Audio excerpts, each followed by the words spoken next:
All right, there we go. Now we got sound. Can y'all hear me? Can you hear me? Oh, let's see. No sound, it says. Okay, I guess we got it. Yeah. Okay. All right, guys. So I'm your host, Josh Turner. Welcome to Paranormal Roundtable. Got in late, man. I had a lot of things I had to get done for work-related stuff, and I apologize. We had some stuff pop up and, duty calls. And so we had to drive all the way to the other side of Round Rock and then back and then race up here. But we're here, so thank God. Tony's here. He'll be back in a second. He had to go run an errand, and yeah. So last week, or I guess earlier this week, we dropped the what was it? Evil Gnomes. What was the name of it?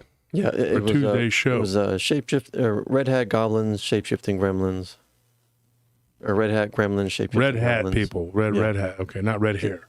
No, Red Hat. We're not throwing you out the game because you got red hair. No. I personally am not fond of red hair people. I'm scared of them. Well, then again, red-haired people is also an oxymoron, because if you're red-haired, you're not a Oh, my God. We're kidding, folks. You're Of course we're kidding. we're just making fun. I got a friend who's red-haired guy who works for us, and we always tease him or whatever, but shout out to him. They always get the short end of the stick. Yeah, and so here's the thing. We don't discriminate against anybody except for short people, okay? And I'm kidding. My wife's probably over there like, what? So here's what we got going on tonight. We have a guest that's going to come on. He's going to talk about something really crazy that happened to him. He's a paranormal investigator. He's got his own team.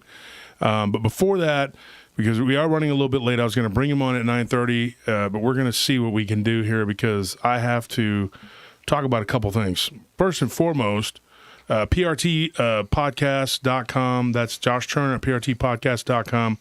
That's the email address. Hit me up if you got any stories, or you can hit me up through Messenger on Facebook.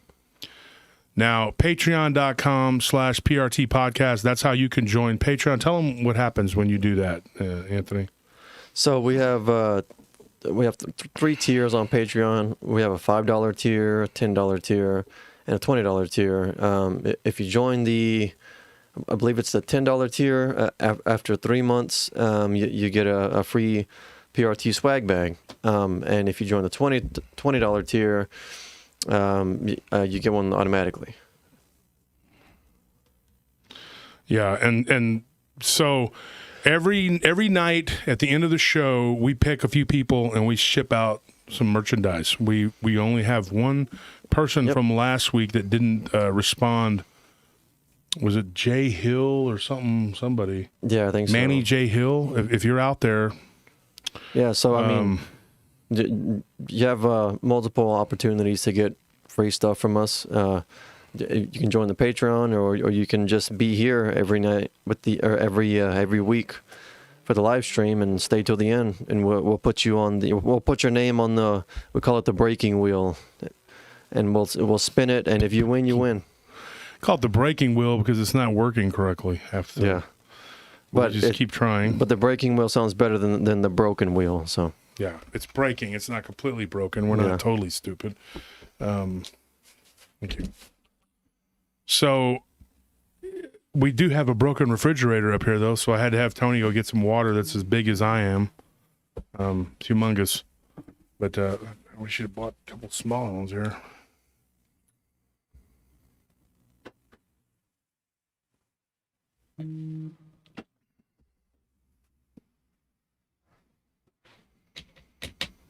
So anyway, I wanted to start off the show.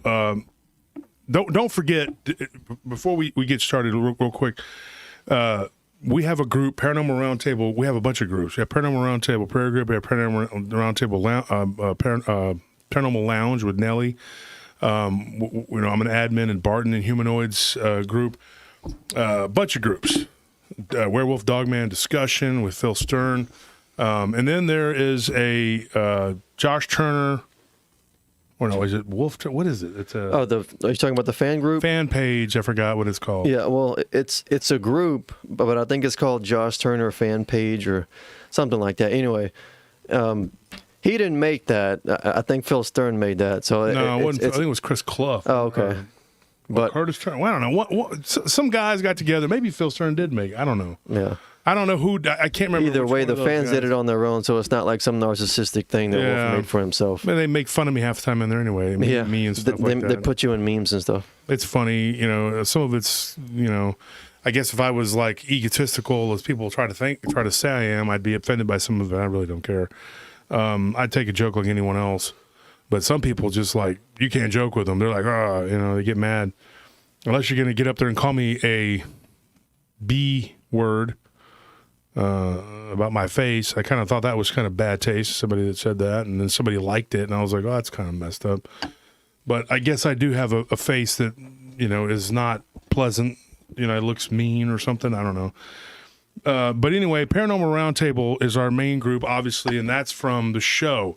When we drop an episode, whether it's this show, the Friday show, or it's the Tuesday podcast 1 hour show, we put the link on the Paranormal Roundtable group, and then you can go in and leave a comment. And if you leave a comment, then you can be picked to win a prize, which is an autographed book, and then typically we throw in some other merch with it.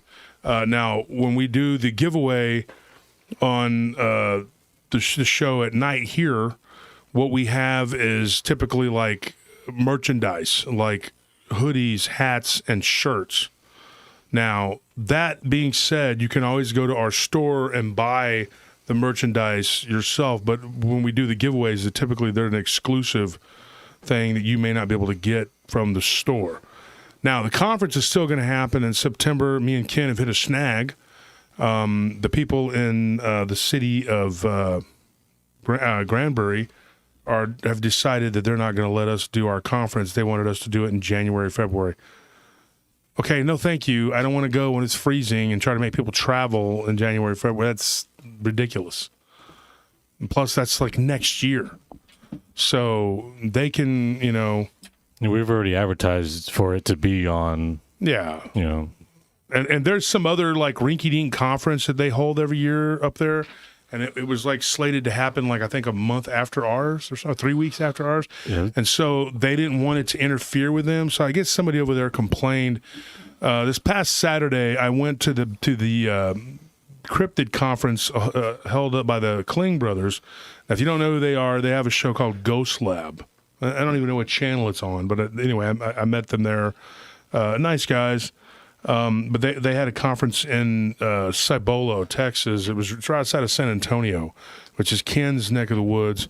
And so I had the pleasure of eating dinner with Ken. Lyle, David. I mean, it was... Okay. Go ahead. Let me let you tell it. Well, I mean, I was just... Hand to him so he can talk and tell the story. Well, I was just going to say... Oh, okay, you have the thing right there to click it for yourself. Okay, good. Well, it was just a really fun dinner, and, it was just us, Ken, Lyle, and David, and his wife, and we all sat around talking at a... we went to like 4 or 5 different restaurants trying to find one to eat at. It was like 2. Well, I'm just exaggerating a bit, but still, because you're lying. The point is that we went to a bunch of different restaurants to try to find somewhere to eat. Blah, blah, blah, blah, blah. And put the camera back on me because that's who they want to see. Me. I'm just going to turn it to a black screen. No one wants to see either of us. So freaking petty. So freaking petty.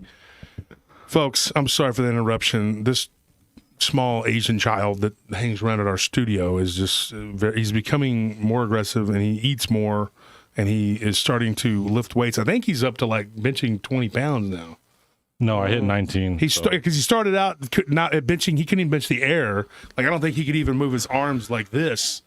So Anthony had to help him and was like, come on, little trooper. And eventually he was able to hold like Tootsie Rolls. Yeah. Well, he wanted to help me. Or dum-dums, the little dum-dums, what they were, yeah. He wanted to help me at first, but as he was spotting me, he would breathe downward, and I couldn't would collapse. And sometimes go unconscious, and then we had to rush you to the hospital. Yeah, it was a big ordeal. Look, the whole point is 20 times, and all of a sudden I'm an issue. Just keeps talking.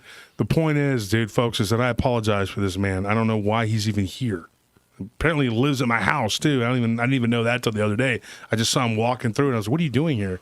I know you're at the studio, but I didn't know you had left the studio, because the last I heard, you were living out of the dumpster over here, and now you're at the house. And he's like a little macaque monkey. He just shows up and takes food and runs off, and you don't know he's there. Because it was bad enough I had Anthony This one.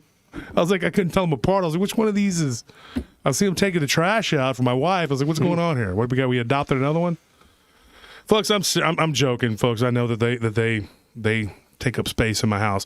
Look, here's the thing, though. If you join the Patreon, like he had said, then you get like, and we're going to change the tiers up, all right? And but if you join the Patreon, we are trying to get enough people in that Patreon so that we can do a show for Patreon members only. And I'm going to start being more active in there. Right now, it's just a way for you to support the show, but we're eventually going to drop content on it.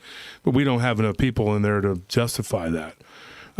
So we do need more people, and we are looking for sponsors for the conference. I don't necessarily need, the conference will go on without it, but it would be a big help if we had sponsors.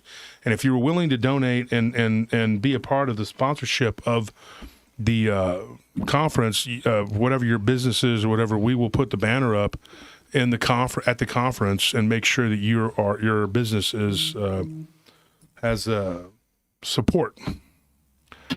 So that being said, also we're looking for sponsors for the show, period. So if you want to be a sponsor, now my friend from Jewel City, he is, thanks to your prayers, he had a heart attack, nearly died. He's out of the hospital now, and today he was back at work. Mm-hmm. So praise God, the power of prayer works. His name is Max. He's a really good guy, and I want to give him a shout out. I'm glad to see him back. I only use two different jewelers. One is Jewel City, and the other one's Q&T. They're really good people, both of them, and they've always been really fair and honest people. They've never cheated me, and they've always been. And I know my gold, and I know silver, And I still encourage people, if you have extra money, to buy that, because people can say, "Oh, well, you can't eat it." Well, yeah, of course not. But that's, you're talking about if an asteroid hits or something. But even in a war. Okay, gold is still going to have value.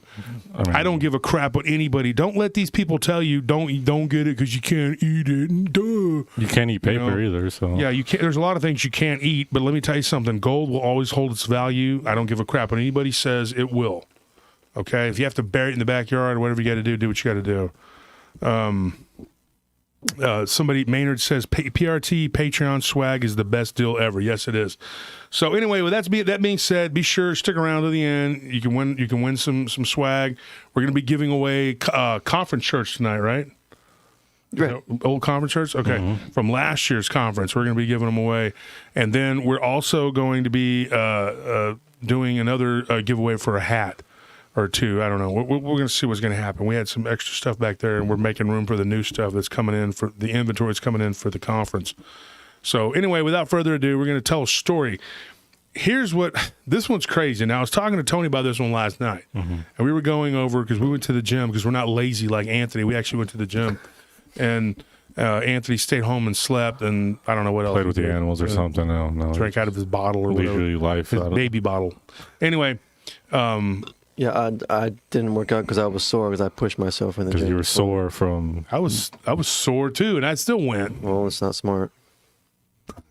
Especially at your age. Oh, really? Yeah, well, these guns would say otherwise, my friend. You're going to say otherwise when you tear them. Okay.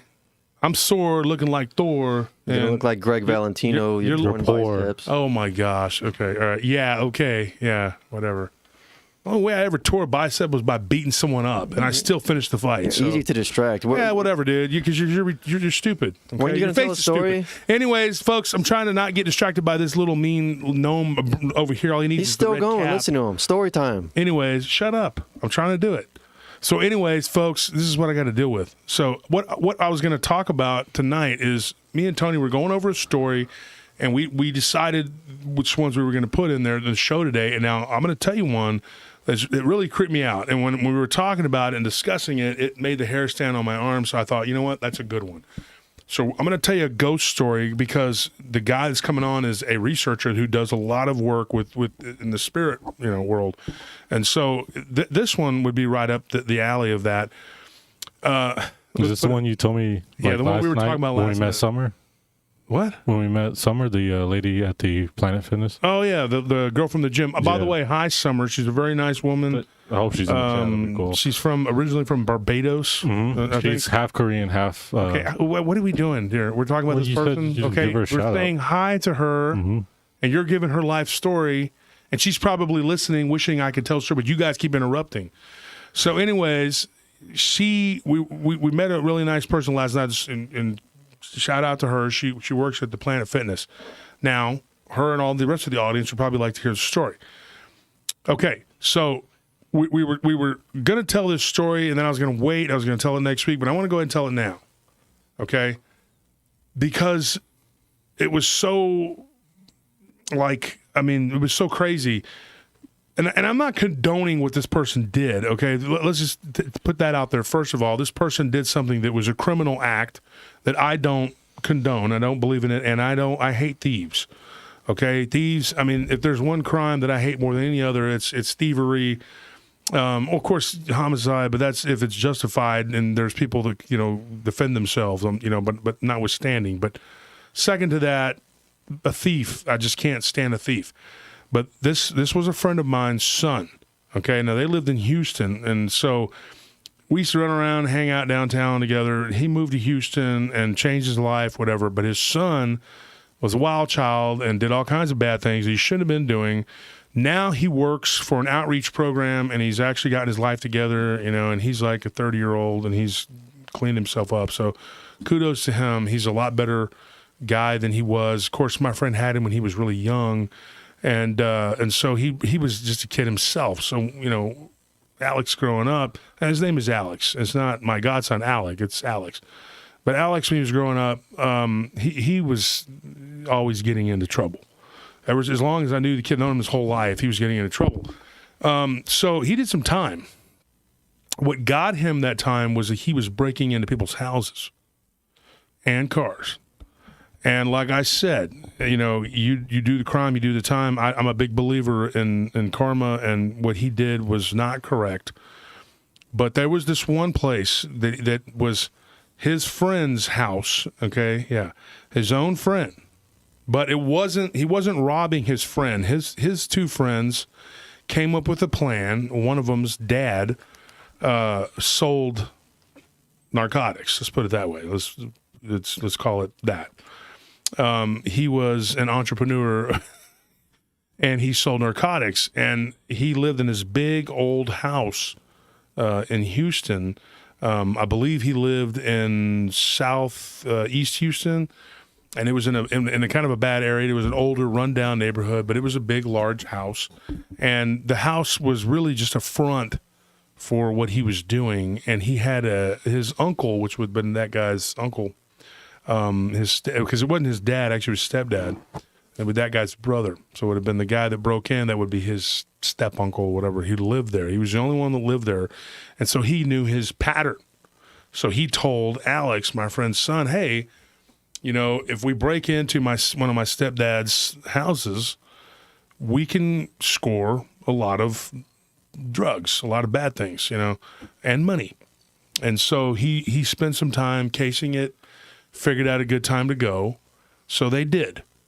Now he said, I'm going to leave the back door unlocked. And these kids were in school when this happened. They were like in high school. Like I'm talking, the oldest one was 19.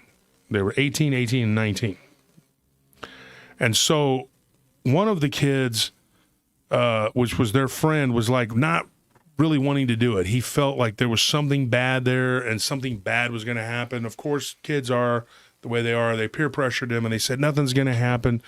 But this other kid, I don't have permission to say his name. We'll call him Jaime.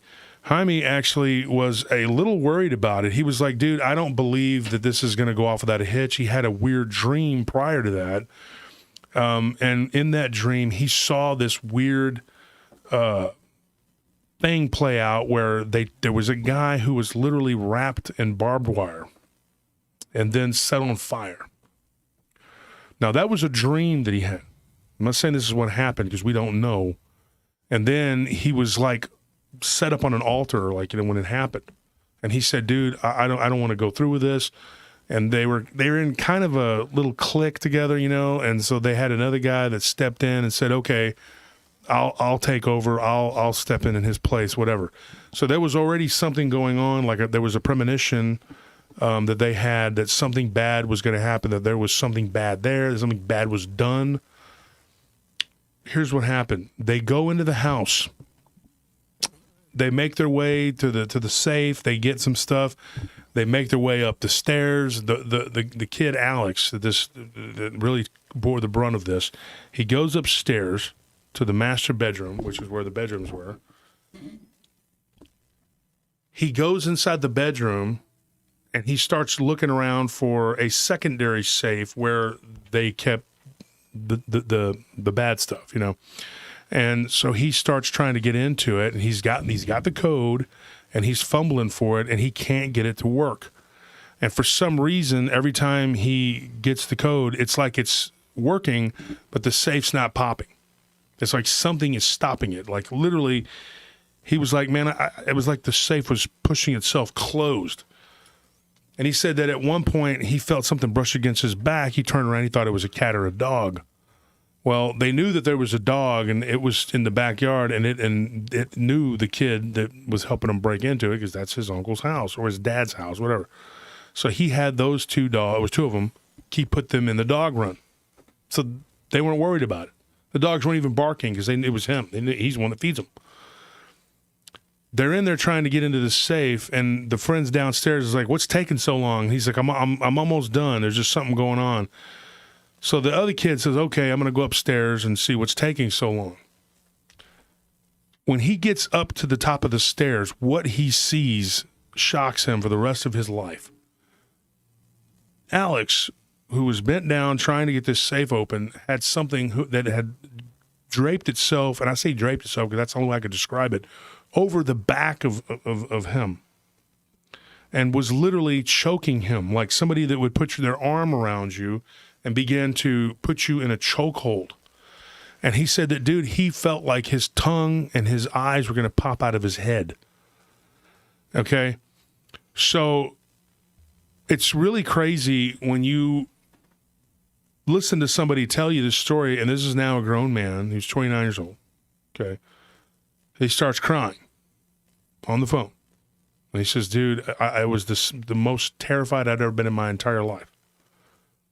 Of course, he's robbing a drug dealer. So that's pretty terrifying in and of itself, because if you get caught, there's no telling what's going to happen. I mean, they're not going to call the police and be like, hey, somebody broke into my house, okay? And then his friend, you know, had the dream, you know, of somebody being killed, and there was this weird, you know, whatever. So you got to, this kid was understandably distraught already. Then he gets choked. This thing lifted him up off the ground as his friend was a witness to it. It looked like a black, shadowy mass, okay, threw him across the room and then immediately, like, hovered over him and laid down on top of him. That's the words that we were given, like it laid on top of him, okay? When he looks up at this thing, he sees sort of an outline of a human figure, okay? The blackness of it, he could make out a face and within the blackness. What he saw shocked him, dude. He said it looked like, was it like thistle, like thorn needles, whatever? Ain't that what it was? Mm-hmm. And they had put what looked like a human face covered in like mesquite thorns. Like somebody had tortured somebody and stuck, you know, nettles all in his face. That's just the way he could describe. He couldn't describe it any other way. And he said they were like these demonic eyes that were white, and in the middle, instead of where you would have brown, black, blue, whatever, was red. And he said that the tongue of this thing, where the tongue should have been, was kind of hanging down, and there was no jaw. So if you could imagine that, this creature thing, we don't know what it is, literally, and it began to choke him, and he said he began to go unconscious, and he thought, I am going to lay here and die on the floor of this bedroom by this entity, creature, whatever. And he said that his last thoughts before he went on, he finally did pass out and come back. He said his last thought before he passed out was like, why did I do this? Like, this is the worst decision I ever made. I should have listened to my friend Jaime and not done this. And so his friend literally takes a vase, like just grabs it and tries to hit this creature. Well, this thing, it was so weird because it was physical enough to choke him and keep him pinned down. But when he went to hit this creature with the vase, it went through him. And then it just hit his friend in the face. And so he ends up like hitting his friend and cutting his friend with this ceramic, whatever. At that point, his friend is like, I'm at a loss. What am I supposed to do here? I can't get this being off of my friend who's killing him. He goes, and of course his friend, and I didn't talk to the friend, but I got the information from the other two. The friend that said, dude, that we should never have been here. And so he threw everything down and just prayed. Like, didn't just fall on his knees and start praying, but he was like, God, help us, deliver us from this evil, in Jesus' name, whatever. And they just started praying. And he said that one of the things he noticed when he looked over on the dresser were these black candles with skeletons on them. And there was this weird-looking, melted-looking statue thing in the middle with little matchsticks sticking out the top of it. Didn't know what it was. Well, obviously, it's a form of Santa Muerta. Because these guys, they use that, which is the saint of death. They use it to protect themselves. What you can ascertain from this story is that some sort of entity, I don't know if it was an evil person that was killed, that they sacrificed him or whatever. We don't know what was going on. We just know that this is the story. When he did this, there was just enough movement in this creature to get up. At that moment, his friend burst into the room. And now his friend, being very superstitious and having heeded the warning of the other friend, but not enough to not go, he throws holy water and a rosary in the direction of this thing. And this thing just kind of lifted up and then turned like what would have been its head, because the way the body moved, it was weird. It was almost like it wasn't three-dimensional. And they said that it just kind of swirled around and faced them. And it got off of Alex enough to where Alex could crawl, and he crawled under the bed, and they pulled him out from under the bed. The other one did. As this thing began to charge the other friend and began to go choking him, he said it felt like something trying to go down into his throat and cut off his breathing. He's like, it was like breathing in brimstone smoke. And he said that. He goes, dude, he had a near-death experience one time, and he saw hell. And he said that it reminded him of that. And so when this creature, when they were almost done pulling Alex out from under the bed and getting him onto his feet, this thing grabs him by his leg, and he falls, and it begins to pull him back into the room, and the door begins to close. So then they had to struggle, the other two guys, to pull him and keep the door open to get him out of there. And eventually they succeeded, and as they were getting to the stairs, he was still barely, he's like, dude, I was bleary-eyed. I couldn't see. I felt like I could barely hear. He's like, I thought, man, this thing gave me some kind of brain damage. And I said, yes, it did. That's why you tell me this crazy story. Goodbye. No, I'm just joking. But they get to the end of the stair, to the edge of the stairs, and their friend gets pushed by some sort of force, which obviously it's got to be from this entity, and he falls down to the bottom of the stairs. And then they make their way down past him, and they pick him up, and they all just run out. Well, it wasn't that easy. When they tried to go out the front door, it was locked, and they couldn't unlock it, and they couldn't get out. So they had to go run around to try to find a side door to get out of. And eventually they had to start kicking, and they kicked their way out. It's like the house tried to lock them in. Well, that's not the end of it. Okay. A couple days go by. His uncle comes back from Mexico. And he's like, goes to his dad, his stepdad, which is his brother. He says, somebody broke into our house. And he goes, what'd they take? He said, nothing. But they just made a big mess of everything. And he goes, and it was your stepson that did it. And he said, how do you know? He goes, we know. And so he's, oh, okay. So his stepdad who's not a nice guy. Well, he's in prison now for probably the rest of his life. He goes and gets him and puts him. Now, this is not my friend. This is his stepdad, not my friend. My friend's his real dad. Stepdad takes him, drives him out in the middle of nowhere, and takes him out into the woods. He goes, dude, I was blindfolded. I didn't know where the heck I was at. And we end up by a river. Takes him out there, and he shows him what looks like an altar. And there's just like ashes all over it. And he told him in Spanish, do you see that? And he goes, that could be you. And then he puts a gun to his head and tells him, when we go home, he's like, you tell your mom you don't want to live with us anymore. You leave. You go back to Austin. You never come back. Well, he didn't do that. Instead, he was very bold. And he told his stepdad, he said, I'm not leaving without my mom. And he says, okay, then you die here. He puts the gun to his head.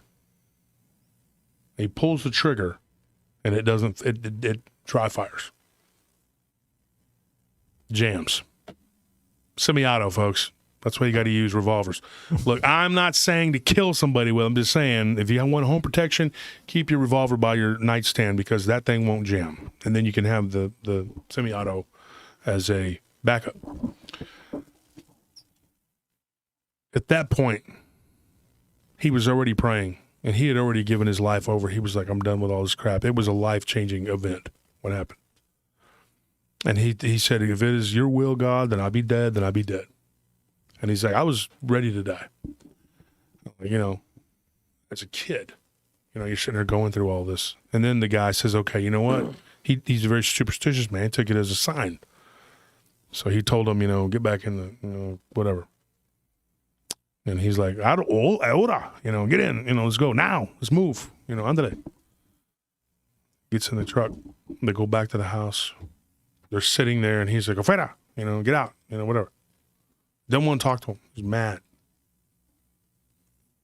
And at that point, he told his stepson, he's like, do you think that God will always protect you? He goes, because as soon as you slip up, he goes, the devil's going to be there to catch you. And at that point, he went inside. He told his mother, he says, we need to get away from these people. And his mom's like, how? Eventually, the police caught up to this guy. Guy goes away, gets locked up. I don't know how or what happened. I don't know the whole story. He moves to Austin. He lives here for several years, gets his life together. Then he goes back to Houston, to this old neighborhood, and he starts to minister to people, gang members, drug dealers, you name it, prostitutes. And every day he works trying to help them. Not going to give out his full name, whatever, because I don't know how these people feel about him and whatever. And it's not important. But the thing is the guy does work, tries to help people. You don't understand the evil that exists in this world. And these people, they play for keeps.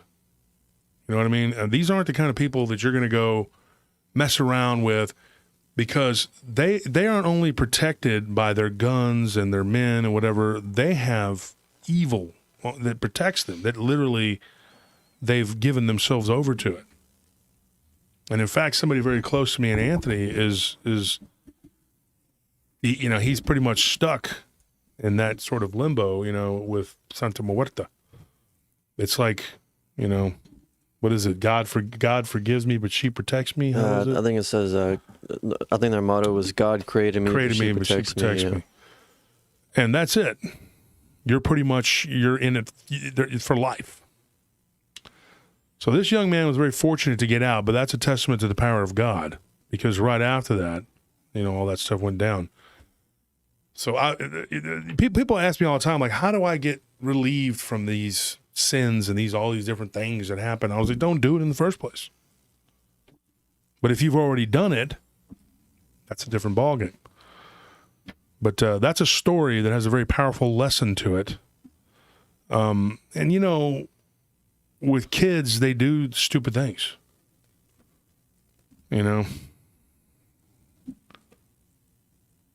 But anyway, I thought we'd start off with that story there. We got the tiny maracas from last week.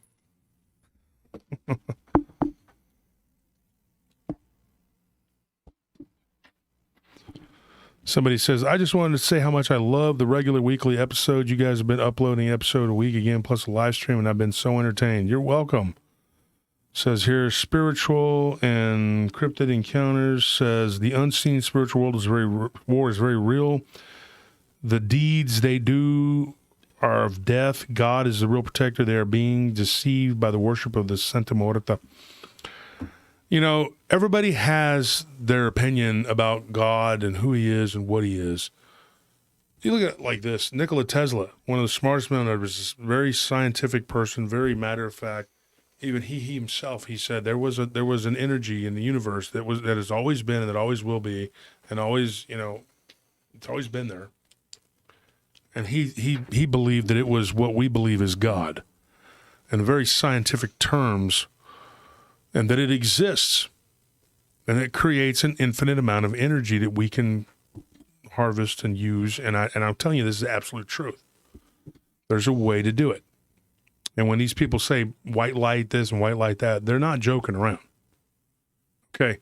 There's a reason why these people burn black candles, because the black, the darkness, the black matter, you know, it's a real thing too. It's the antithesis to God. See, Satan or Lucifer are actually different things. They're not they're on the opposite side of God, but they're not the antithesis. It's not like God's here and the devil's here. No, God's here, and here is the darkness. God is the light and the creator of all the light, you know, the creation. The darkness, and then all of its minions. And the devils are just his minions that have been consumed by it through envy, pride, hate, jealousy, all these different things. And, you know, people don't understand what, you know, what really lurks, you know, beneath. That sounds like I'm promoting Josh and Inogo, but really and truly, you don't know what lurks beneath the surface. You know, you can shake hands with somebody, and this happened to me at the club a couple times. I shook hands with people who turned out to be absolute evil people. They were killers. They were rapists. They were murderers. They did all kinds of horrible things, and you couldn't imagine the depths. And they smile, and they're nice, and you have no idea just how evil they really are. I mean, it's a tough thing to deal with, because you have to worry about the already wolves out there in the world, but then you also have to worry about the wolves in sheep clothing, you know, the ones that you think would be okay or nice, and they end up being the worst kind, the ones that know how to play on your emotions or your pity or your faith, and they'll then take that to use it against you. And it's just, there's plenty of despicable things, you know, in the from humanity outside of just the paranormal. So it's just tough to deal with.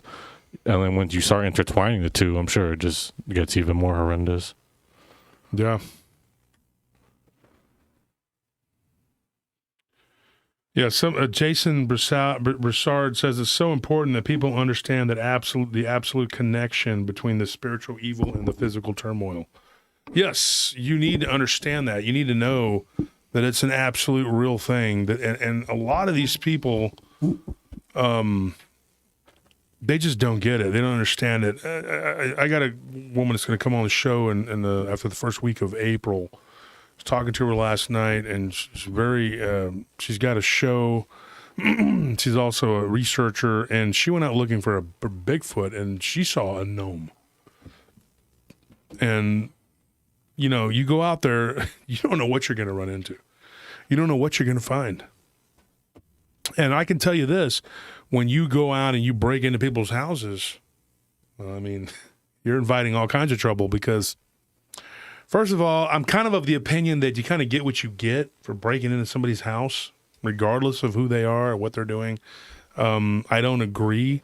With stealing in general. Yeah, but stealing is stealing, you know what I mean? So, You know, we caught a guy stealing not too long ago, and we tied him to a chair. And what we did was we made him listen to our show for like 500 hours. He's still going. I mean, He's still going. Yeah. At this point, his ears are bleeding, and he's begging us to. I'm kidding, folks. We didn't. our show's too good to make his ear bleed. You really believe that We was? made him listen to DER. Yeah. He's like, these people are full of crap. Oh my gosh, I can't take it anymore. I'm sorry, I'll never steal any more souvenirs from your. Okay, all right. I'm like, okay, Nelly, fine. We let her go. I'm just kidding. It wasn't her. It was Zane. But no, it's. Thank you for that donation, Sabra Minx. That's very generous of you. Appreciate it. Like the little animation there. But anyway, here's another one. We got time for no story. I got no story. I'm burning up in here. Is it hot in here, It's Dion? kind of hot in Yeah, here. I'll turn the AC on. Oh my gosh. I got a story for you. This was weird. We had a whole in-depth, like, philosophical conversation last night about the nature of reality, and I don't know who what all we talked about. It was me and you, Tony, and Nelly predominantly, and Anthony kind of joined in a little bit. How did we even get on that conversation? I don't think remember Nelly- what we talked about for like 2 hours. It was about Nelly. Yeah, Nelly we're- called it yeah. on the way back Coming from back the gym. and Nelly called and said, I had what was it she said? She said, I think I remember exactly. She said, I had a thought and I was really wanting to get it to you before, it escapes me and it leaves my head. So I think that's why she like called you immediately and just started talking to you about it. And then she kind of got off the phone, and then me and you started discussing it between us. And then I think when we got home, we ate dinner, and that's when we just kind of all started talking about it again. Yeah. What's crazy though is whenever we were talking about this, I think what it was that she had said, and she's probably sitting there listening, going like, "He's gonna mess this up." You know me better than that. So she had said that what if we are all living in a matrix, right? Mm-hmm. And these evil entities or archons or whatever are set there by, it's kind of like a game, and the players that are in this interactive world, kind of like an MMORPG. What's it called? Massive multi online role playing game. And so she was saying, like, what if there's people that kind of like control the different creatures and things that people run into. And you made a comment about cabin, and what was it you said? I said that because I was trying to figure out like what she was talking about, and I kind of compared it to like a cabin in the woods and then a Truman Show kind of. The Truman Show, we're in a cabin. Yeah, like a mix of those two, to where it's like someone is literally sitting there controlling every aspect, and they also just release something to random people. But it's different for everybody. Yeah, different for everybody. And yeah, some people will have they'll have a Dogman encounter. Some people will have a Bigfoot encounter. Sometimes people will have like a haunted house, a door opens. That it was just like a thought she had. And I kind of thought about it, and I was like, it is kind of that way, but not completely that way. Because like me and you, Tony, and Anthony, we all know the story of the guy who was, I think he was like a teenager or something when it happened to him, and he ended up in a coma. That was just one of multiple stories, but he ended up like in a coma, and then he claimed for 99 years as a farmer. Of course, but when we got the story from the guy, he was already older, but I mean, that he had lived as a farmer, and he died at the age of 99. He's like, I remember every aspect of this life, but if I talk to anyone, they like, oh, it's just a dream. It wasn't real, and so this guy, it was like, it's kind of like we're talking about worlds within worlds within worlds, mm-hmm. And I believe that it's infinite. I believe that it can just go on and on and on. I believe that the inner earth is real, but I believe that there's multiple worlds, that we're all just kind of like the pawn theory, I kind of believe that. People have asked me about the flat earth. I said it's all existing at the same time. In other words, like, there is something there, kind of like a cancer that does try to eat us and eat the world. And it's more prevalent now than it's ever been. But it is something, and now that leads us into this story, and it's food for thought, because we began going over, and of course I broke out the archives and was like, let's check out some of the stories and see what's going on here. So one of the stories I got, which was really disturbing, and it comes out of North Dakota, right? Okay, so it was North Dakota, and the guy was a farmer, and this happened, the guy that told me the story, it happened to his grandfather. And it was after the Great Depression. It was in the 40s, I believe. And his dad had just come back from World War II. This guy that told me the story, he's an older guy. And his grandfather was already old when this happened. He was, in his late 60s, early 70s. Old, and for a farmer back then, I mean, who's worked, yeah, he's old. Because he's already wore his body out working. He's plowing a field. And he was plowing, I believe it was a cornfield or a maize field or something. And he said, he goes, dude, to the day he died, he swore up and down this was a true story. And he could never wrap his mind around what he saw. Now, put yourself in 1947, right? You're on a tractor. Now, tractors weren't comfortable back then like they are now either, okay? All they had was maybe the little umbrella thing on the top of to keep the sunbrella, whatever. And he's out there in this dirty field, whatever, and he's like, he can't believe his eyes. He sees this blurry thing standing in the middle of the field, and he stops his tractor, and it turns, and it kind of moves like it's walking. And he says when it turns back, it's like a green haze all over this thing. What he told this guy, and then when he told this story to him, it was in the 60s. So he himself had no clue what this would have been. This is a very shocking thing, okay? And this story is really weird. I don't even know how to wrap my mind around it. But what he saw was that this thing was when it turned, it was like a cloaking thing. But when it turned straight on, and I've discussed this story with Barton recently too, and we were just befuddled by it. And it was a big, large creature, built like a Sasquatch or a Dogman type, because it was like he said 3 to 4 feet wide and about 8 feet tall. So it was a large being of some kind. But it kind of goes along the lines of what we were talking about last night. Do you remember what was on the creature? Do you remember? I think I left at this part because I was talking about the crash. I think you were at the table. You just weren't paying attention. It was full of numbers. Oh, yeah, I remember this. Mm-hmm. Yeah, this is really weird. Green numbers. Guess what the numbers were? If anybody down here can guess, you win the no prize. I say no prize because there's no prize to win for it, but you'll be put on the wheel. Let's put it that way. Even if you won. No, not 666. Nice guess. Everybody's 369, 666. Nope. 01. Oh, there it is. There it is, right there. Oh my gosh, this gives me the chills. It's like that last story gave me the chills. Look, okay. Yep. When he said, now this guy that told me the story is 66 years old. And that's funny because 666 right there, but a lot of synchronicities lately. Very weird. Okay. He said that his grandfather, this guy would have no inkling about computers or anything in 1947.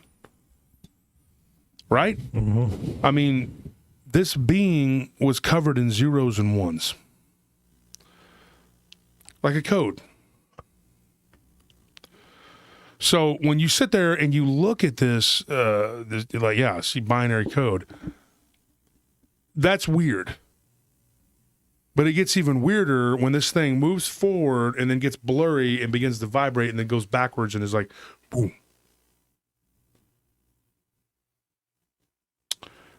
It wasn't the end of that encounter, though. What was even weirder was that when he looked up at the sky, it was dark. It was 4 p.m. when he saw this thing. It was already 8 o'clock when it was dark, and his tractor was on empty. There's no more gas. So, what the heck was that? What was going on with that. What's so crazy about this, and let me tell you something, folks. If you think these stories are so weird, they're so out there, there's a lot of these stories out there. A lot of them. The problem with the paranormal community and the UFO, alien community, whatever, the Bigfoot community, the cryptid community, I'm going to tell you what the problem is. Compartmentalization. You know why back in the day criminals could go and rob banks for 5 years and not get caught? Because all they had to do was cross state lines, and this police organization wasn't talking to this police organization. This sheriff's department didn't talk to this township's or parish or county or whatever. They didn't talk to one another. No, you basically got a clean slate by moving counties. I mean, and all they had to have some kind of written something or another on you, and you were scot free. And then finally, the Fed stepped in and said, "Okay, we got to cross state lines to go find these people," like Derringer and Pretty Boy Floyd and all these people. When you start looking at what they had to work together to get people, we're not doing that as a community. The ghost people are like, we're studying ghosts. The Bigfoot people are like, we're studying Bigfoot. They're some of the worst. And then Dogman's like, oh, it's a flesh and blood animal running around out there. It's evolutionary creation of the lungs. Shut the front door, dude. And then you have the UFO people who are like, oh, no, this is UFOs. We're not involved in all. They're all related. They're all cousins. We're all in the same boat, okay? But everybody's rowing in a different direction. So you don't get the whole meat and potatoes. And everybody has their own agenda. And everybody wants to push their own narrative. And that's a problem. So when somebody comes to you, this guy, there's a problem with this guy, okay? Or not the problem with this guy, but with his story. He said, I told 3 different people. One was a ghost investigator in the paranormal community and just kind of went, huh. Never once talked about it, didn't put it in their book, didn't say crap, never gave them the time of day, didn't call them back, didn't say anything. Talked to another guy who was a cryptid researcher. Same thing. Didn't give him the time of day, didn't, whatever. And I don't know who the other person was. But the bottom line is, this guy's story should have been, he's a pretty credible guy. His grandfather, who told this story, he was an honest, hardworking farmer who was well-liked by people and his neighbors. That story should have been able to be told. But you know why? People judge the people that tell these stories, and they think, oh, that story's too weird. And you know what, folks? I'm going to sit up here, and as an honest man, I'm going to be the first one to tell you, I've done it too. I regret kicking a story out about the LBL, the kids with we turned out that devil monkeys are a thing. I didn't know what the heck that was. I thought, this is crazy. I threw it out. You can't do that because you don't know when you're going to pull a thread and then you're starting to go down a rabbit hole. And that's the problem right there. And so when we are here at PRT, I'm not telling you we're the greatest show that's ever been. I'm not telling you we're the only ones that you should listen to, because if that was the case, I wouldn't bring on other podcasters. I wouldn't bring on other authors and say, hey, let's talk about this. Because this is a round table. We're literally sitting on a table that has a round shape.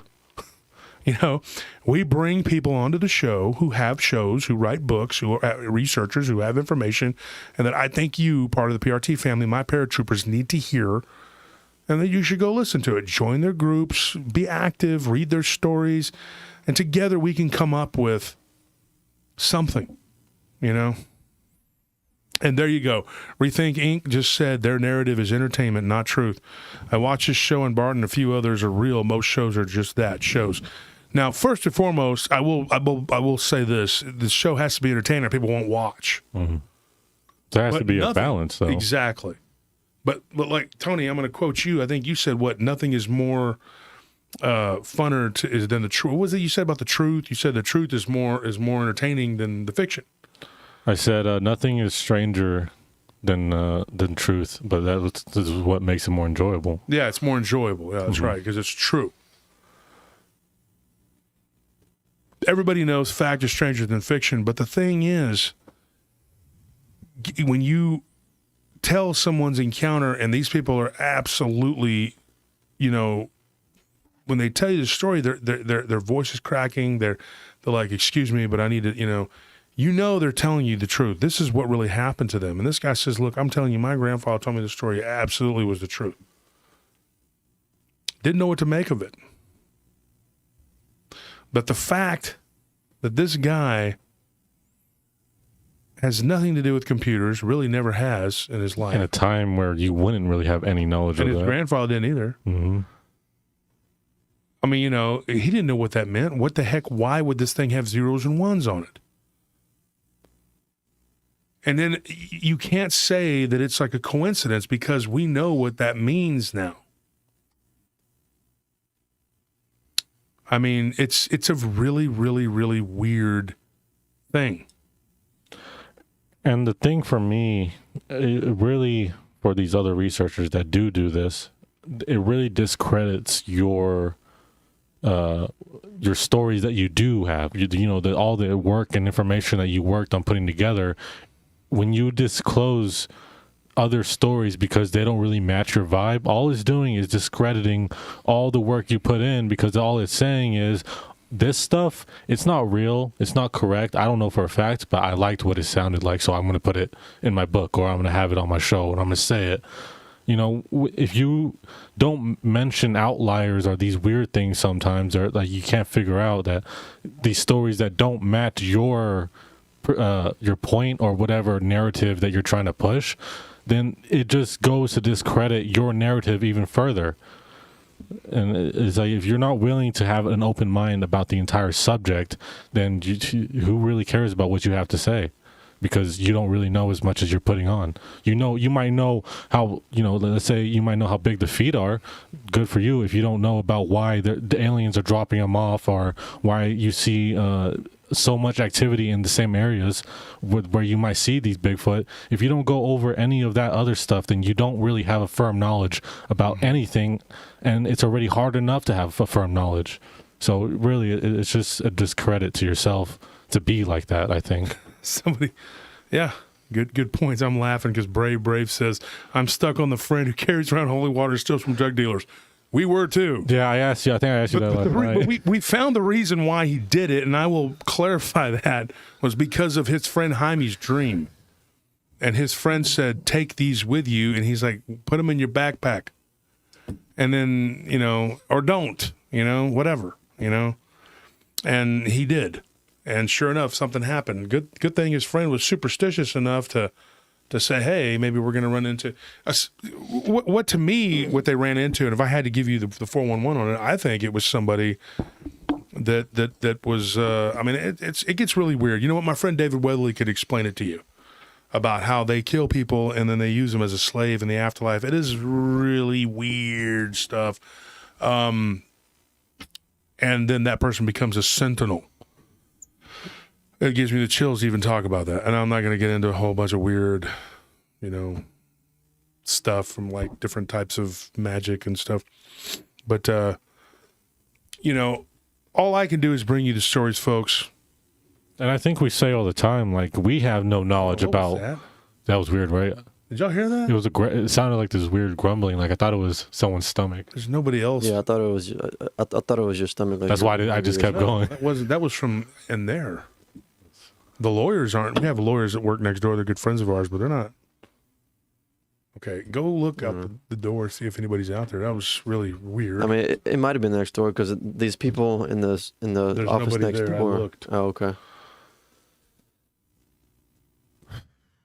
I don't know. I'm sorry, folks. We're just checking because we've seen some weird stuff and had some weird stuff around here. When you do, I had my friend Rodrigo do the translation when I was doing the Brazilian Exorcist, and ever since then, I had some weird stuff happen. But anyway, I'm going to bring my guest on, and we're going to talk about some more weird stuff. And then this coming episode, what are we going to do? It's between two different things. Black-eyed adult. I say adult because there's it's people, but it's predominantly an adult. And then there's paranormal potluck. So by the end of the show, I'll let the people decide. But yeah.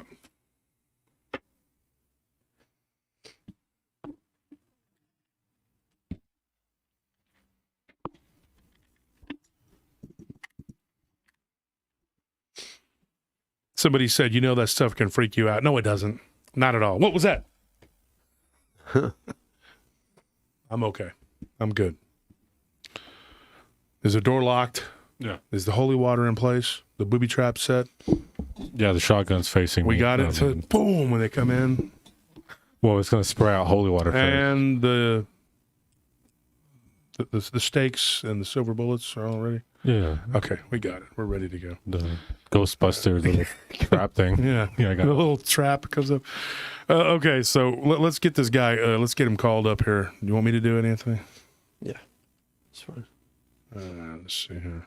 All the way on the left. Yep, I see it. No.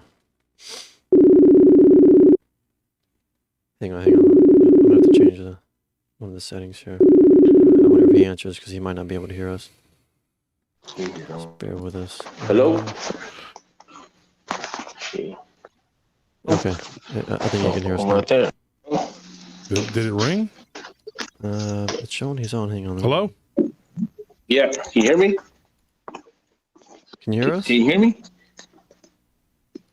Okay, hang on one second. Okay, how about now? There you go. Okay, let me Let's see if the audience let can me hear make sure you. that the audience can hear you.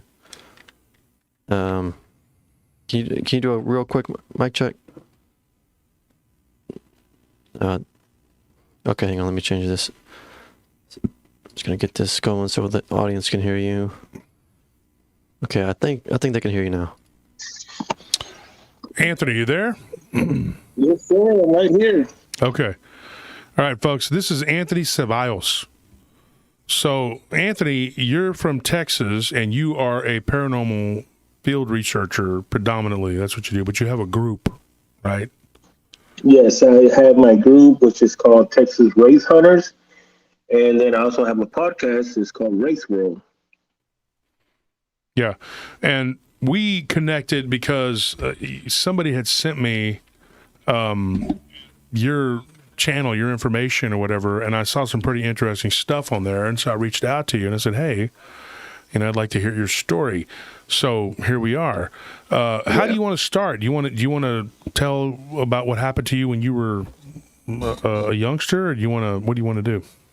Yeah, sure. I mean, I can start when the way all this started for me. And when I was about 5 years old, I was sitting back on my chair, and I fell back and I hit my head on the corner of the bed, and I died for about 5 minutes in the hospital. I guess from there I blacked out, so I really don't remember what happened there. I just know that my mom had told me that I had passed away for 5 minutes.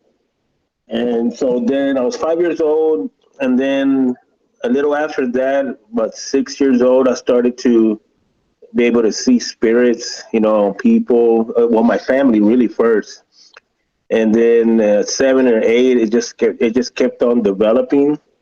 And then so it was really hard because back then, when I got into 9, 10, 11 years old, there was really, really like the paranormal wasn't really out there. The Warrens were out there, but I've never heard of the Warrens at that time, and pretty much not anybody else on this side.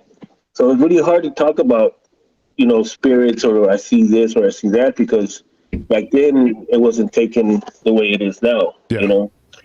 You can talk about it, they'll lock you up in the hospital, forget about you. And but because I grew up with my grandmother, because it was never stopped.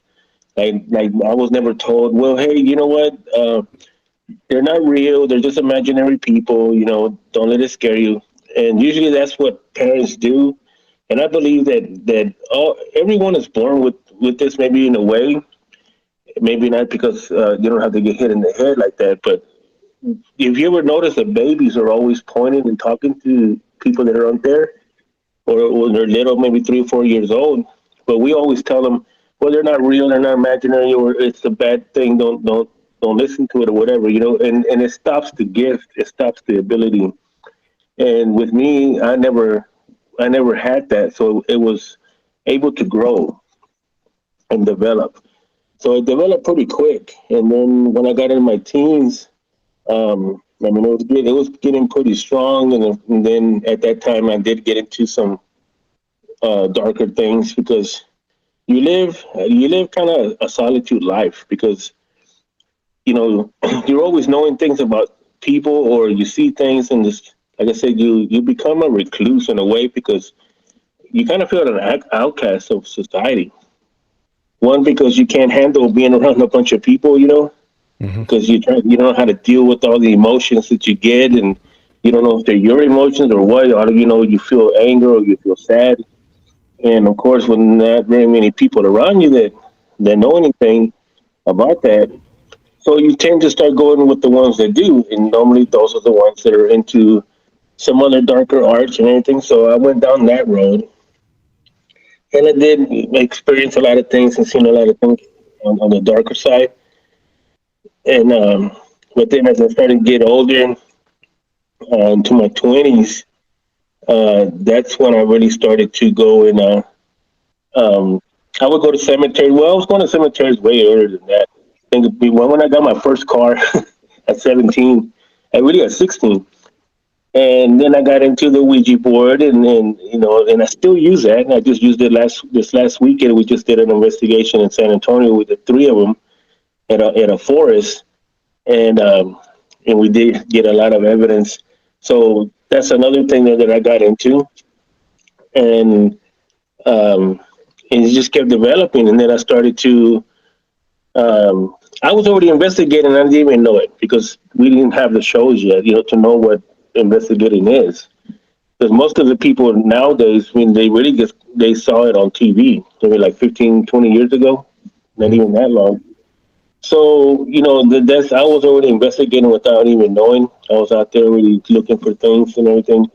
And then when I got a little older, I got a lot older, I decided to start my team. And then that's where my team was founded. And the rest was history from there.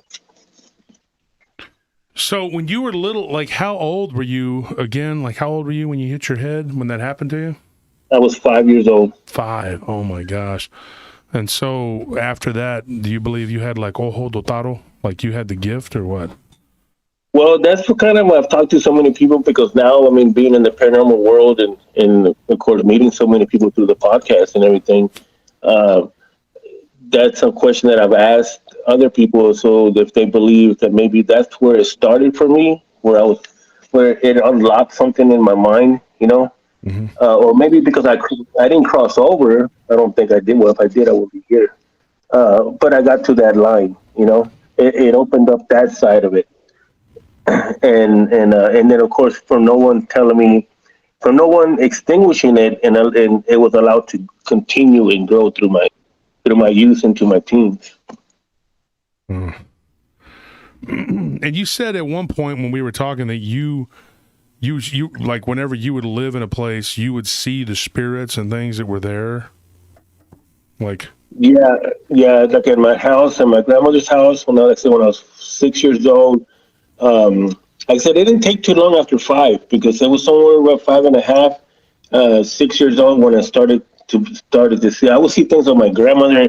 See, my grandmother worked at night, and I was back in the day. You could leave your kids alone at home. You can't do that no more. I think I've seen you.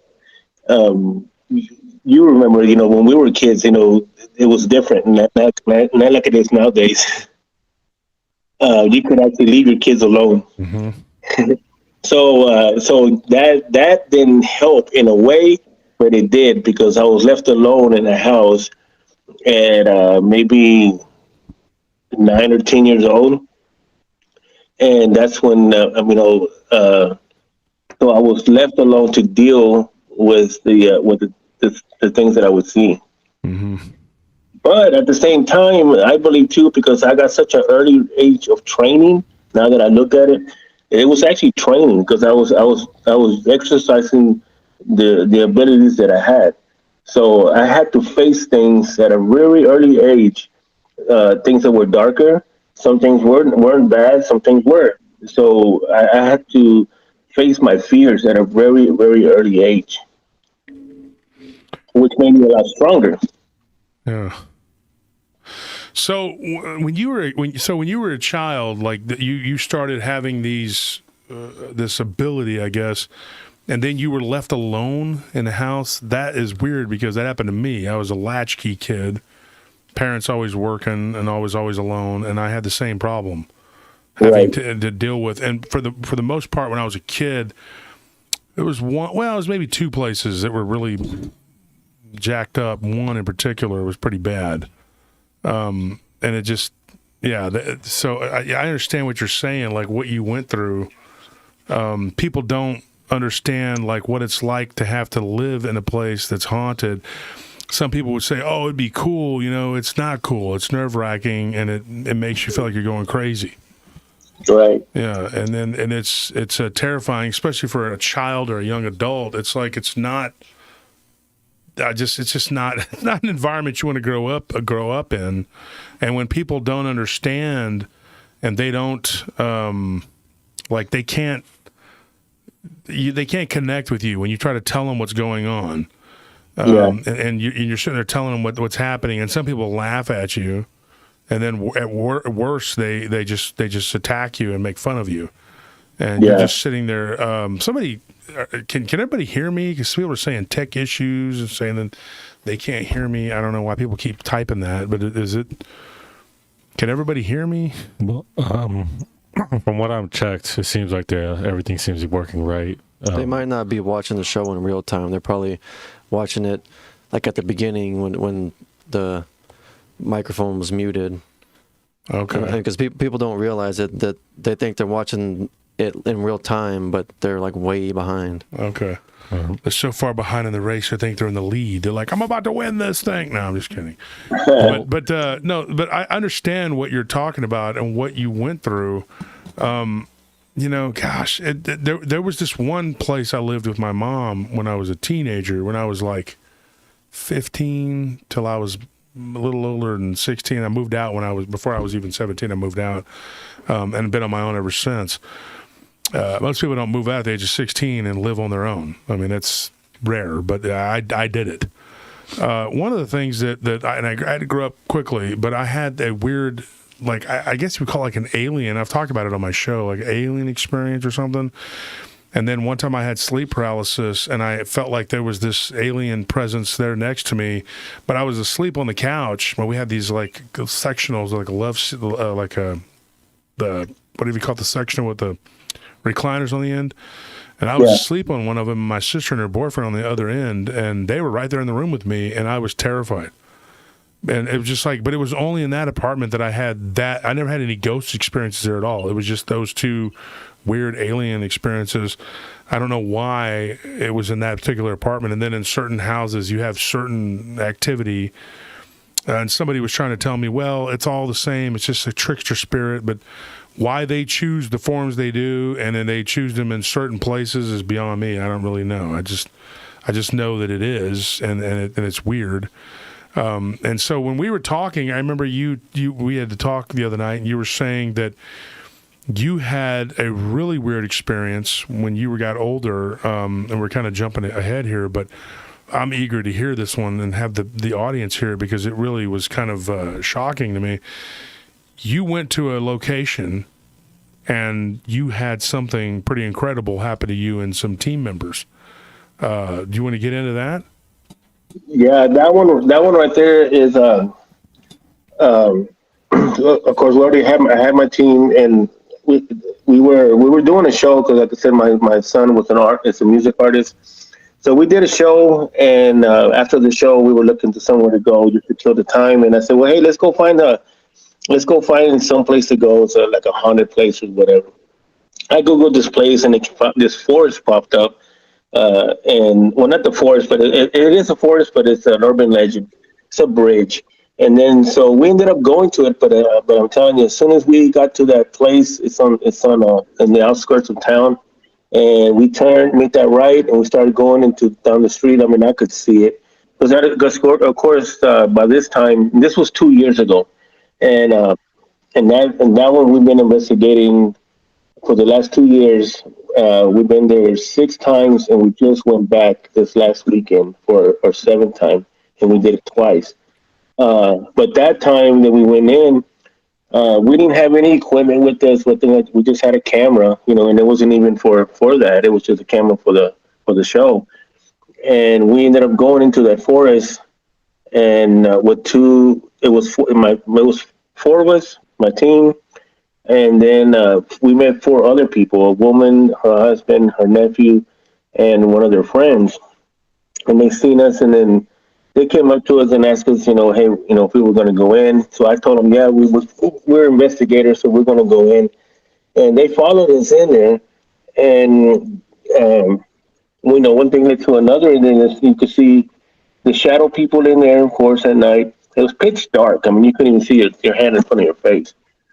And that one night, the husband and the nephew, I believe they got something came over them. I don't want to say possessed, but something possessed them. I'll put it that way, because they froze up in there and they were just there. The wife started to feel like, they're all around us. They're all around us. These shadows. I said, yeah, I know they're around us, but you got to stay calm. She was fixing to lose her mind. So we walked back out. We walked her back out, and her husband and her nephew came out, and then me and her and my son, my co-founder, and another member, and their friend went into the other side of the forest on another trail, and the friend ended up going into the forest, and we could see him walking, and then he kind of like disappeared. So of course I was intrigued by it because I already had been investigating, for years, and then I went in after him, and I come to an open space, and then I had some lights there, because I thought they were like fireflies because you could see them in there, because they look like fireflies, but they weren't, because they lit up blue, green, yellow, different colors, and fireflies don't light up that color. And they started to surround me, and they were actually blinding me, and my son could see that, and for where he was at, so he came in also. And I told him, just when he finally came up to me, I said, just sit down right here, because we could see another dark shadow that was sitting there just watching us. And he asked me, where's that guy at? And I said, well, he went into the forest, in front of us, but I don't hear him anymore. And that time he come back out, and we started walking back towards the sidewalk, the path, where my team member and that girl was there. And I could see a wall. There was like a wall in front of me that glimmered. It looked like looking into water, and we could feel it, that there was a resistance, like we couldn't go through it, like it was pushing us back. And then so I had to follow. I followed it, and I found an opening, and we actually crawled on our knees through that opening to come back to the side. And it was only like maybe 15, 20 feet from where they were at. But a month later, my member told me that she had said that, where did they go? Because I can't see them or hear them. Yeah, we were right there. I said 10, 15 feet, maybe 15, 20 feet in front of them, right, in front of them. But they couldn't see and hear us, but we could see and hear them. But we couldn't cross through there. We had to come out through that hole and come on the other side. But when we came out, the forest changed. The way that it wasn't the same, and it's not, that part is not very deep. It was not very far in there from the bridge, and it's impossible to get lost, because it's a cement trail. Mm-hmm. And all you gotta do is go back, make a left, follow the trail, and stay on the sidewalk, and it will take you to the bridge. It'll take you like maybe 10 minutes. But everything changed. Everything wasn't the same anymore, and we were noticing that I'm a good tracker, so I said, man, because I see landmarks, a big rock, or then I take notes of those things in my mind, and this wasn't there no more. And then the crazy thing about it is when we went in across the bridge, we crossed over. There's a river underneath it. I remember that the river was flowing from right to left. When we came back out, the river was flowing from left to right. It was flowing the opposite way, and that's impossible. I mean, that's not something that nature does. Um, and then when we came back home, we felt that we were back home. Everything kind of looked the same, but it wasn't the same. It was something that was off, and we've never been the same after that. It changed our lives. When you say you'd never been the same, like, are you basically saying that you walked into another dimension, and when you came back out to where it was recognizable, it wasn't the same? It was close, but not the same, and so you don't feel like you're in your correct timeline? Right. From gathering information now, and then of course we've gone back 5 more times after that, and then from every time that we went and gathering more information, and like I say, every time we go, it changes. That now we've caught on to it maybe like after the 3rd time, and so now I can say that yes, whether people believe me or not, we did cross over into another dimension, and that wasn't the only one, because we could see other ones, and we crossed through those. In that forest there, I know for a fact that we've crossed over at least 4 or 5 gateways, and each one is different. And in that place, what it does is it'll heighten your abilities. Well, it'll test your abilities. I actually look at it now as a training ground, because whatever your abilities are, if you're an empath or a channeler, whatever it is, you're going to go in there, and that place will challenge you. And either you're going to come out of there running, like a lot of people do. That's why they don't go there. There's many investigators in that city, but they will not go in that forest. And the ones that have gone, you either come out running, or you're going to lose your mind, or you're not going to come out. Or if you do come out, you're going to come out, I would say, updated. You're going to be a whole lot stronger. You're going to understand things that you didn't even imagine of thinking about.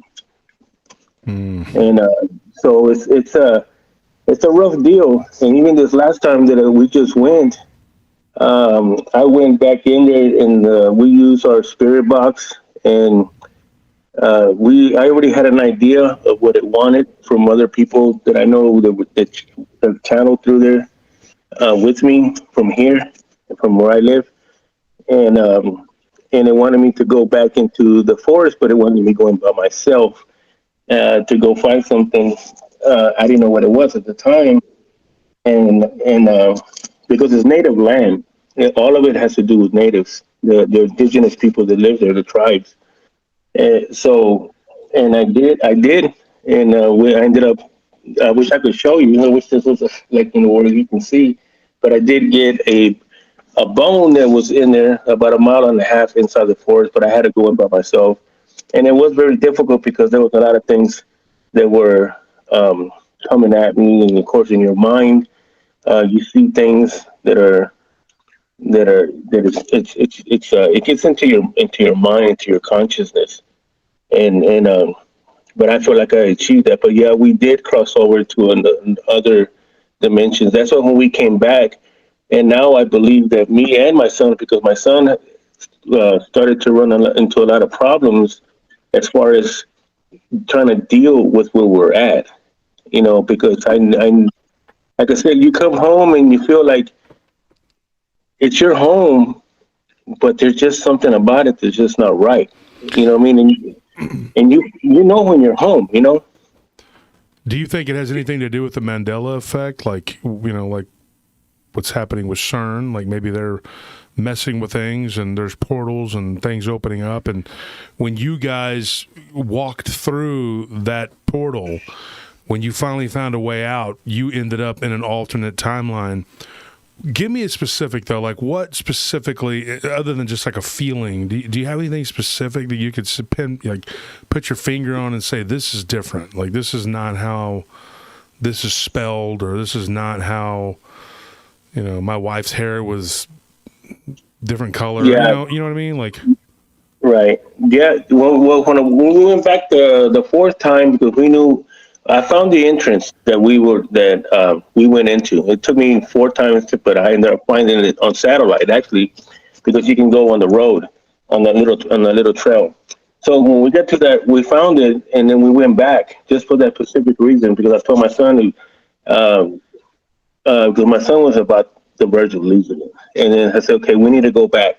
I said, if we go back and we find that entrance and we go in the way we came out, then it should put us back where we were at, go in reverse. And what was crazy about it is because there's 2 trees that you go through, and on that tree it had a spiral symbol, and that spiral symbol it has it in the tree.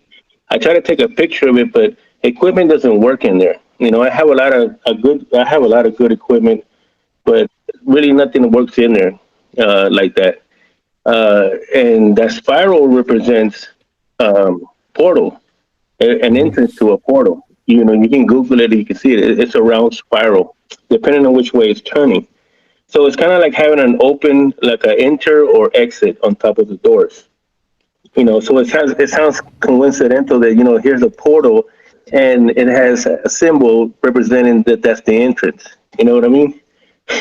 Yeah. So when we came back, my son is the one that started noticing. He goes, "How come your cat doesn't look the same?" I said, "He looks the same to me." He goes, "No, I'm looking at him, and that's not the same cat." Because we each experienced different things like that. He saw some things that I didn't see. I could see things that he didn't see or notice. And I said, "Well, it looks like my cat." I said. He goes, "Well, no, it's not your cat." And then I can see that it's not.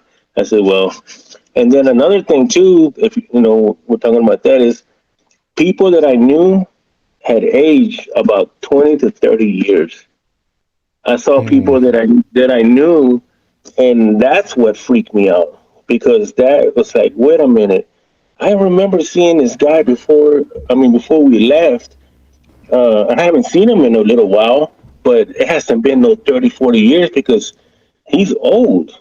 And I started noticing that about 4 or 5 other people, or there was people that live down the street, but they don't live there. Other people live there. It's kind of like, this just doesn't happen overnight. You know what I mean? Yeah.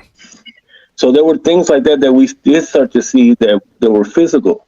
But the one about the age, that one did get me, because there was just no way. How did these people get so old? And so that was kind of like the Mandela effect that you're talking about. Did you ever like run into any? Somebody's asking in the chat if you ever saw stairs in the woods. Stairs? Yeah, like stairs, because I've had people say that. Oh. Like just appear in the woods randomly, like a set of stairs. No, what appears in there are paths. There's paths in there, and if you look, and I've showed them to other people, because I'm kind of like a tour guide now to that place, because I know where all the entrances are at. Not all of them, because there's so much that we haven't gone into, but I can take you there to some entrances where you can sit there and look at it, and if you stay calm and don't freak out, you can see the ground where the tall grass is at. It'll flatten down, and you'll see a path open up, but it only opens up. Go ahead. Well, how am I supposed to stay calm if I'm wandering around in a portal? I'm not going to come back to my wife. I'm going to come back, and my wife's going to have like blue hair, and have piercings all over her face, and she's like, "What's wrong, honey?" Yeah. Just stay away from microwaves. I'm joking, but seriously, I don't want to go in there and then come back and I'm different. Yeah. Well, I did take 2 founders, the husband and wife. They were founders of their own paranormal team. I met them down there. I knew them over a podcast, and then I said, "Well, hey, I'm going to be down there. If y'all want to go with me, and I'll take y'all, but just y'all 2. I'm not taking the whole team." You know what I mean? And so they met us down there. We ended up going, and I took both of them to that spot where we went in, and I had a new member at the time, and so I told her, I says, watch, I said, your husband, I told her husband, you go with my member and go up to the tree line right there next to that tree, and then stand there, and then I'm going to tell you to go forward, and then start going forward. So they went down there, and I told his wife, I said, watch. I said, just stay calm, just stay calm, and don't freak out, because you're gonna see them, and I'm gonna tell them to stop, and then when I tell them to start going, you're gonna see your husband disappear. You're gonna see both of them disappear, and then they're gonna reappear. So I told them to stop, and she's standing there, and I said, okay, go ahead and go forward. They took about 4 steps forward, and then she starts to freak out. Where's my husband? Where's my husband? I can't see him anymore. I can't see him. I said, just calm down. He'll come up. And so they kept walking a little bit more, and then she saw him reappear, because that's when you cross over. That's when you cross that gateway. So I haven't heard from them again. So I don't know if they ended up just disappearing into something else or whatever, but I haven't heard from them again. And this was near Donkey Lady Bridge, right? It's actually the Donkey Lady Bridge, but it's past the Donkey Lady Bridge, because when you go across the Donkey Lady Bridge, it takes you into the forest. That's how the Goatman Bridge is in Alden. Same thing. Right. And it's in San Antonio, and like I said, there's San Antonio. It's a candy store of paranormal, and there are so many paranormal groups down there, and nothing. They won't go in there. I mean, I've talked to a lot of them. This time here, I happened to catch 2 people that I've known for a while. I got them to go with me. We all went in, and we experienced a lot of things in there. Now, like I said, I'll take you. We could see, and I think I have it on video, because we just got back Monday, and I was going through the video, because I know that you could see one of the openings, how it opens and then closes. One of the stories that I was given, and this was literally in someone's pasture. They were in a cow pasture, literally up in Oregon, in eastern Oregon, and they were like, "Dude, there's a place where if you walk through there, and I know people are going to talk about. I think the other one is like near Eugene or something. It's like, if I'm correct, it's like in the west, but this one's out in the east, and I can't remember the name of the town." And like I have to go back and look at my archives and read the story before I can't give you the whole, but I remember reading it, and it was something that was written. It might have been in Fate magazine or something. It wasn't my story that somebody had given me directly. It was just a story somebody reminded me of, and I think they might have gotten it off of Fate magazine or something. And it was, somebody said Medford. You know what? Look up Medford on a map, Tony. That might tell us. That may be correct, because there was a cow pasture out there, and they said if you walk through it, you will end up coming out on the other side, and you will be in another timeline. And this guy claims that he did that, and when he came back, his wife was passed away. And according to the story that I remember like reading, it was something like the guy had gone through this spot where this rancher told him, he said, don't go through there unless you're prepared for the consequences. And then I guess in this timeline, his wife had been dead for 6 years or 7 years or something like that. And when he came back, he was all distraught and freaked out that his wife was dead. And everybody was like, she was dead when you walked through there, but not, I guess not in his mind, or, I don't know. It was weird. It was like he freaked out, and he was like, she's been dead for how long? And they told him, and he was like, no way, dude. He goes, when I walked through there, my wife was alive. And his child had all kinds of problems and was suicidal because of the wife being gone. And so he had to deal with the reality of her having died. But of course, everybody that was on this side, when he walked through it, they were like, well, your wife was already dead. But I guess, and not to him, which is like kind of hard to wrap your mind around. You're just sitting there going like, what the heck? So like, that would be a nightmare. Can you imagine like going through a portal, and you come back on the other side, and one of your parents is dead, or your children, or your siblings, or your wife, or somebody you care about, and in your reality, they weren't dead.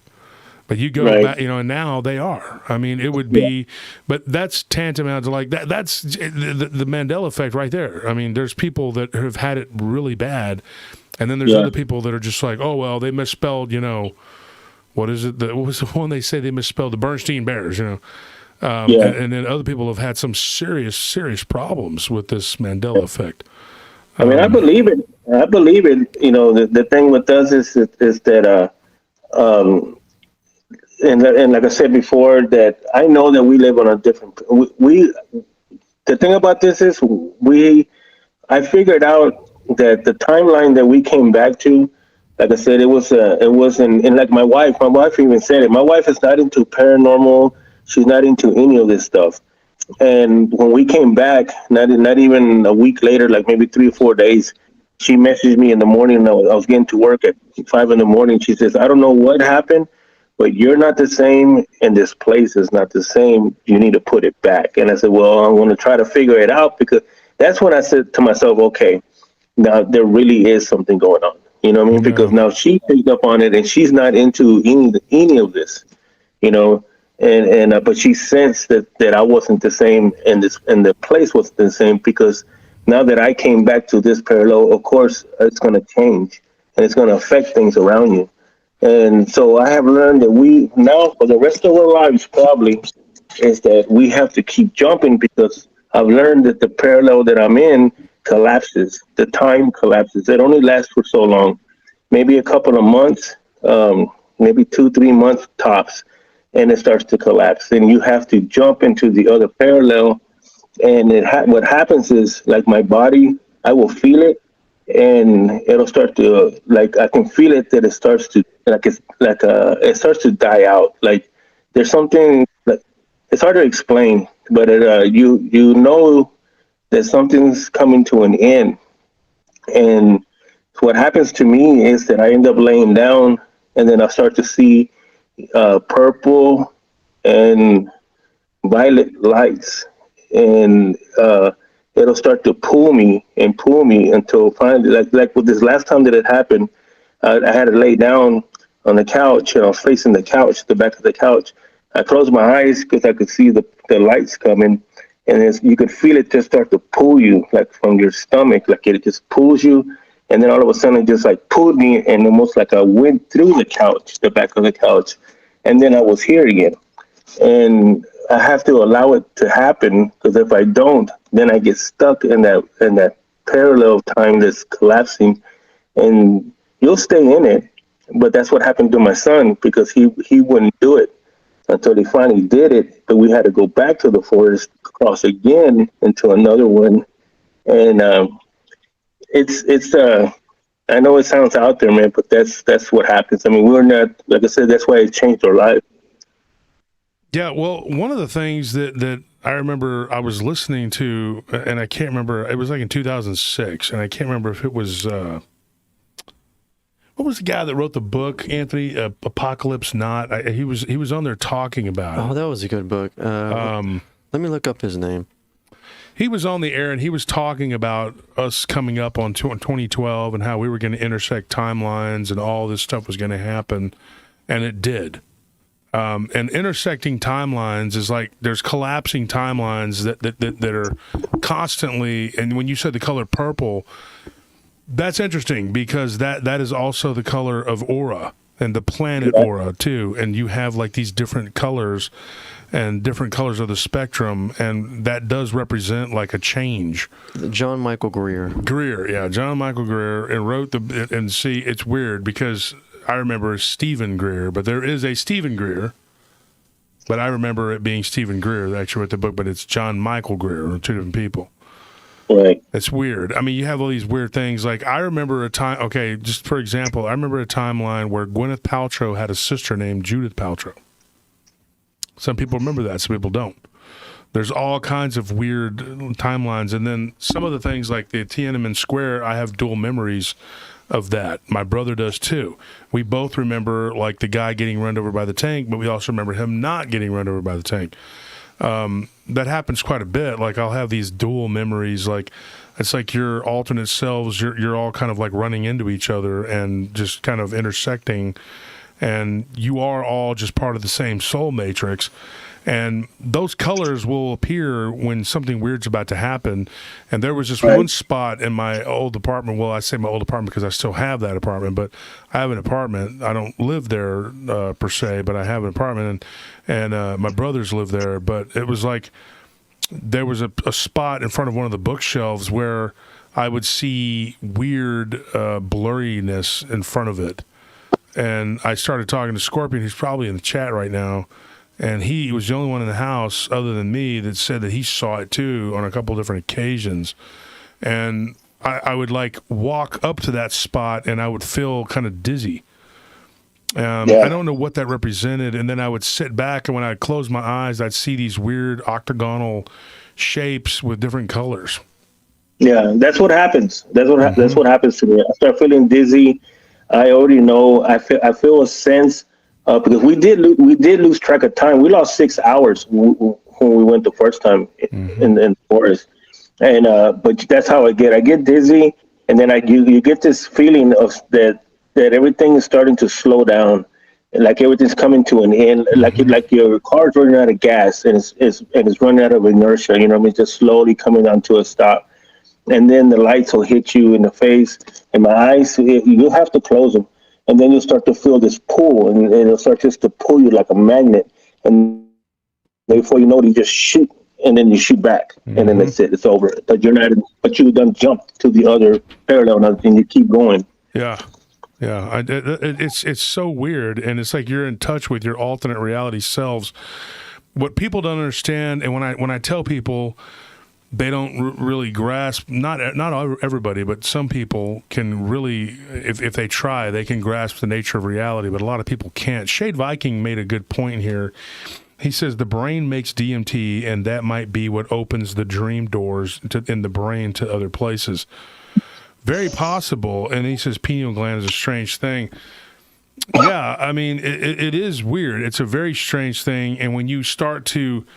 Like, I've seen alternate realities of myself in these weird dreams that I've had, like what you were talking about, where I was on, and this is, talk about synchronicities and coincidences. I was in a hotel room in San Antonio, and I laid back, and you ever, I don't know if the audience knows this, and Anthony, Tony, everybody that's listening, you, Anthony Sabios, everybody, answer me this question. If you have these, because I have these little micro dreams that will literally take like 30 seconds, and it's like it's played out for like an hour. Yeah, I don't know if anyone else has that. I have those all the time. I'll close my eyes and I'll dream, and I felt like I slept for 8 hours or something, in my sleep. But I'll have those multiple ones. It'll be one after another, and but the thing is to be able to remember those. It's not hard. It just takes practice, because those, it's like deja vu. We all have deja vu.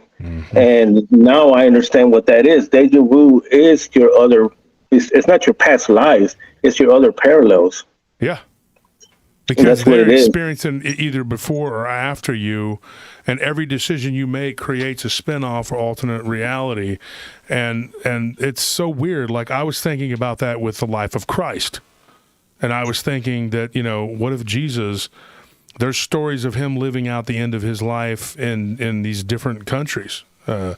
One of them was that he lived out his life in Japan, that he actually, after the crucifixion, which is possible after the resurrection, maybe that's what he did, or that he went to the New World and became Quetzalcoatl. I don't know. But what if he did all of the above? What if but he, having been the Word made flesh and the Son of God, he was enlightened to the point where he could make it all come together, and he could live all those lives simultaneously, which is weird because Brahman, the god of the Hindus, is actually just an omnipotent God who has an infinite number of realities attached to him. Every god in their pantheon is really just another aspect of Brahman. Which is so weird. Like, if you look at it, it's just like there's so many different cultures and so many different beliefs. And when you go down the rabbit hole and you try to, now me, I'm going to be real honest, and I've imbibed of different types of things, and I've never done DMT, but I was on a particular reservation, and I did take the button, And when we were all seeing the same thing, and I'm sitting there going like, I felt like the dumb guy in class. I'm like, are y'all seeing this?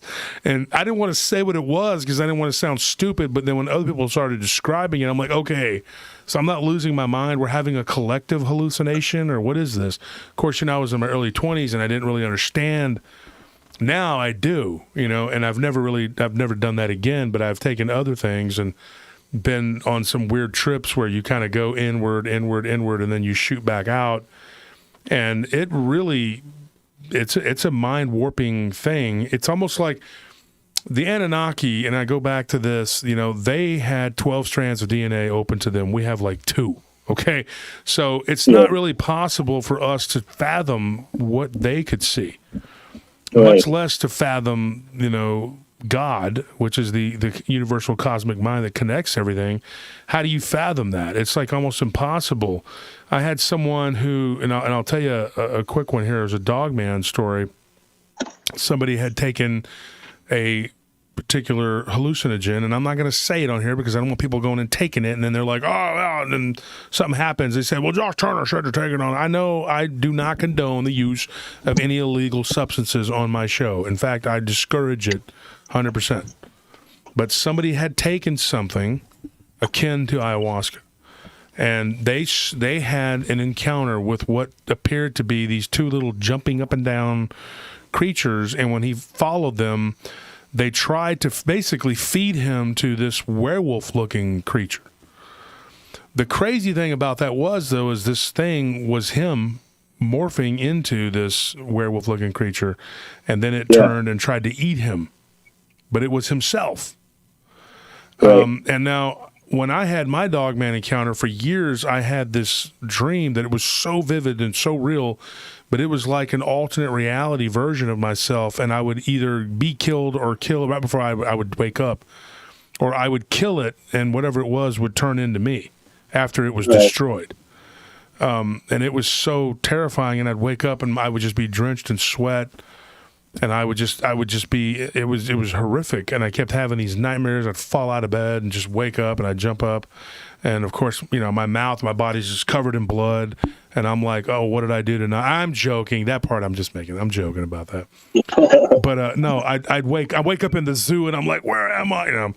No, seriously, I would have these weird dreams, and I'd jump up and just freak out. And I'm like, basically running around my house and waking up, and you're terrified.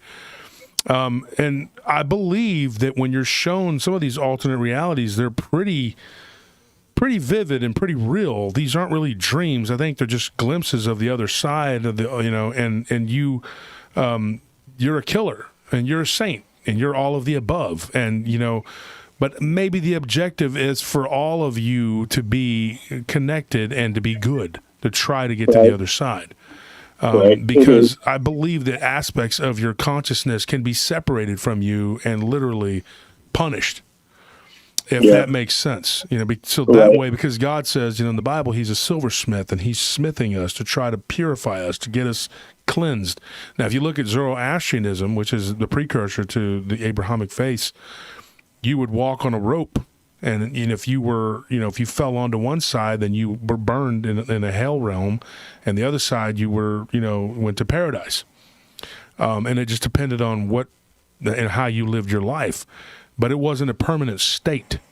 And to be burned is to be purified. You know what I mean? And so I really, there's a lot of weird stuff out there, that we could get into that all day. But what happened to you, and what it seems to continue to happen to you, I don't think it would have been possible for you to even find that place if you didn't have the ojo dotado, as I call it, the gift, although it's more like a curse than a gift.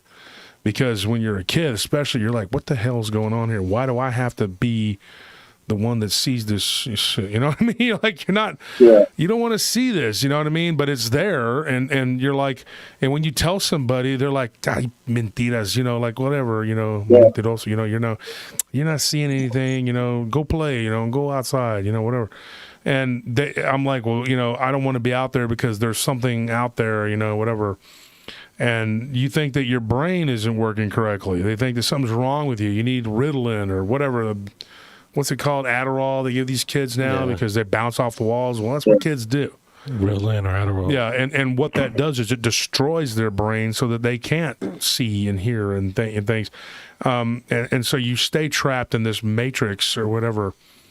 But there are places where the veil is thin, and I've thought this many times. Like, I've looked at places and I thought, that place is dark and it's not good, and I'm not walking through there, because if I do, I could end up, like you said, somewhere where, and if your gut is telling you that there is a foreboding place that you should probably avoid, well, you should probably avoid it.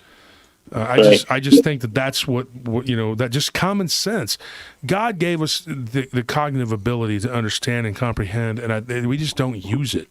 And I think it's common sense when you are feeling something is out of place, out of whack. It probably is. So you went through this portal, and you ended up you've never felt the same. That's got to be a horrible, distressing feeling. Yeah, at first it was, but even the first time that we went after we came out, there was another one right across from that one. And I told my son, I said, let's wait for because we sent our member and the girl, and the friend, we told them, go ahead and go back. We're going to wait here because I could see the other one. I told my son, let's let them go, and that me and you will stay here. And then we're going to see what this other one is. Now, when we got to that one, I told him, I said, if we go into this one, I don't think we're going to come out. We're going to get lost, and we're not going to be able to come out of this one. It's going to close or something. I don't know. And like you said, we didn't end up going in that one. But if I take this to the next level now, since I was a child, I could always manipulate energy in my hands, or I could feel the energy. And of course, as I got older, it developed more. But when I came out of this place now, I can not only, if we were doing like a live podcast, with video, I've had many, because I'm always on podcasts, I will affect the podcast will start to glitch. People will have dreams after they hear me talk about this. There's something in my voice that causes that. And I've been told already that there was a person that actually took audio of my voice into the hertz. And my voice is at 44,000 hertz, which is really like only dogs can hear that or whatever. But it affects the electronics. And there's a glow on me. I've heard this so many times when people are looking at me and says, you got a glow, you have a glow around you. But the thing is now also is once you cross over like that, you come over into other parallels, that you can actually create whatever you want in it. Now, of course, I try to create William Nerado, but it doesn't work. Yeah. and it's like there's a law. There's certain things that you just can't get, and that lotto's one of them. But I have created so many things in my life now, to everything, even to what I'm doing now. I've created it the way I wanted it, but it still has to fall in line. Like there's a law to it. You can't really do this and do that, but you can do it this way, like the correct way. And that's another cool thing about it, because now I've already caught on to it. Like I said, we already been there 6 times, and then we went this last time 7. Then we went again, so it's 8. We were there for 3 days, and because now I've learned how to use this, and every time you come in, you understand more and more how time works. How there is no time. Time is not the way time is not the way the world perceives it. It's not even time. It's like you said, it's consciousness, and you can move from consciousness to, in that realm. So actually, whatever you hear, whatever you want to create, you actually can create it, as long as it falls in line with you. Like I said, you can't really do bad things. You can't do other things, but you can do a lot of it. You can actually manipulate it. You can create it, and that's like everything there where I'm at now. From everything, And even with us meeting, remember when we were talking, it's like, look at this, the universe is crazy. I seen you before, didn't even know that was you, and then here we are talking now, and we crossed paths. Mm-hmm. And then now here I am on your radio show, um, putting this out to all your listeners that are out there that maybe have gone through this, and it's not that you're crazy, it's none of this, it's just that you have to cross. And for me, I like going into there now. I mean, it's like I can't stay away from it. And we're going back here in July. Well, what I was going to tell you is, for a small fee of $4,999.99, I can put you back in your timeline. I'm going to send you a box. Now, it's going to look like a shoebox full with nothing. But all you got to do is put your hands in there and turn yourself around 10 times, and you'll be back in your reality. Now, go ahead and just make that to Cash App or Venmo, and we'll get you started right on your timeline where you need to be. And I what's have fun another about plan. it, If that's not for you, you could always go with me. What I like to do is just We have a payment plan, too. hit you in the chin, knock you out, and then 10 years later, you're going to realize it's been 10 years. It's crazy. well, this time here, I had another friend of mine who's really good at this too. And he told me, this time before you go back, write a letter. And when you come back, see if the letter's the same. That's a good idea. And I didn't do the letter, but I left some things here that I didn't tell nobody about. I left them in certain places like that, in certain positions. And I don't have any kids here in my house. So once I leave out of here, it's just my wife. And so she doesn't come into my domain in here. Nobody messes with my stuff. You know what I mean? There's nobody here but the cats. And they don't touch anything. They don't even come in. And that way if you did come back to the same place or you did or something did change, And we got to leave ourselves little things like that, little notes that to sometimes even just to remind yourself, because you want to remember, you don't want to forget your other parallel, but you will if you don't jump, you'll start to forget. You'll forget. That's what happened to my son. He didn't do it. He did it once. I think he did it twice, and then I told him, I said, you can't fall in love with this world, because this parallel that we come back, you're going to get what you wanted, but whatever you created. But you can't fall in love with it because it's only going to last for so long. And then you have to jump again. And if you don't, you'll be miserable because it's like a flower. It's going to wither away and it's not going to work anymore. Yeah, and that goes back to just being complacent, Complacency, and when we die, there's no telling what's going to happen. Some people go to hell, some people go to heaven, some people come back. I always just say it's the will of God, and whatever he decides where on the wheel we end up, that's where we go. And we can't, it's not for us to decide, and it's not for all we can do is live the best life we can with the time that we're given, which is very short. And it is a very strange and compelling story that you tell, I'm going to say this, though. I have heard something similar to this before, but, like to hear you come on the show and tell it, and, we had thought about me telling the story, whatever, but it's much better to have you come on and just tell it yourself in your own words. Because some of these stories, I like to tell them and I like to, whatever, but it's just something about you coming on and telling it yourself. And then, so let me ask you another question, and I'm going to let you run, but how do we find you? Tell everybody how we can find you. You can find me on Facebook. If you go to my podcast, it's Raith World, WRAITH World. Or you can just go to my page, Anthony Sabios, CEBALLOS, and you can go on there. You can friend request me or whatever, or like I said, or go to the podcast, because I talk a lot about this on my podcast too, and so you can find me there. Yeah, and it's funny because what you were talking about, you had actually seen me on TV on the. What's it called? Travel Channel. The Travel Channel, yeah. And so, and you were like, "Oh my gosh," because we were talking back and forth, and then it dawned on you who I was, and I was like, "Oh yeah, it's that guy." Because I don't really talk about that show.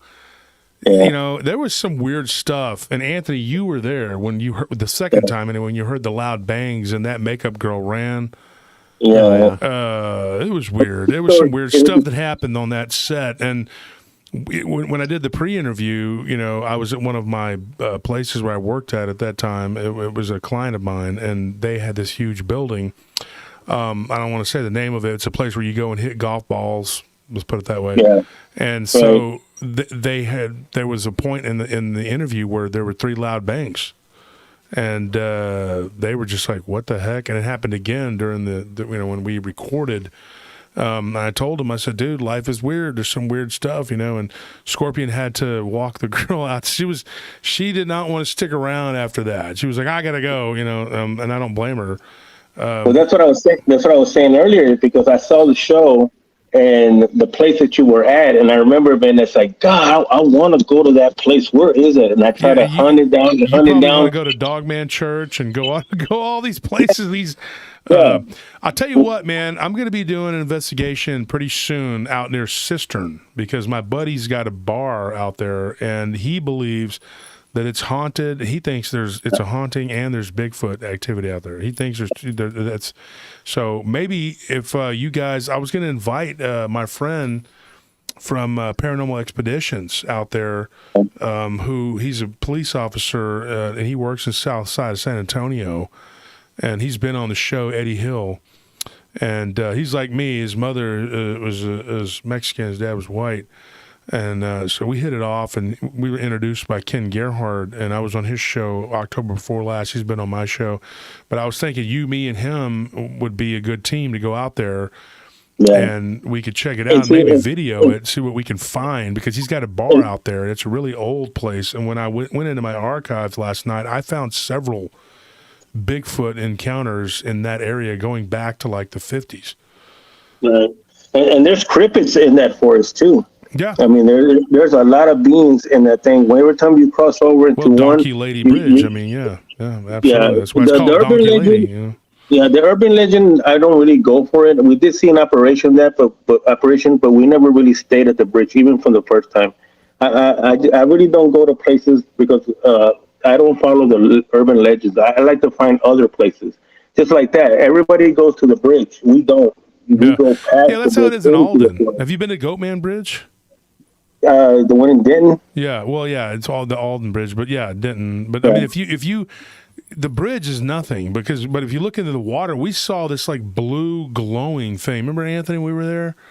There was like this blue glowing thing in the water, and we threw a rock. We couldn't figure out what it was. We never did figure out what it was. But then we walked through the woods, and the woods was creepier than that. We saw this like pentagrams on the trees and stuff, and I was like, man, I don't want to be out here.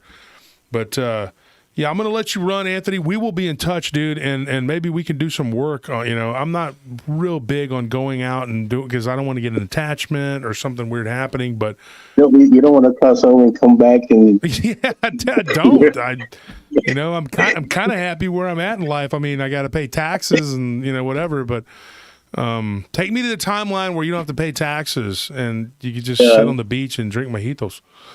Right. That's the one I want to be. All right, man. I'm gonna let you run, dude. It was good talking to you, dude. And hit me up, and I'll send you a shirt, man. Okay. Yeah. For sure, dude. And definitely thank you for coming on the show. Yeah. Okay. I'll hit you up on Messenger. And but just to say, like I said, the universe is crazy because I said I was trying to find that place. I was seeing 2 big guys run out of that place.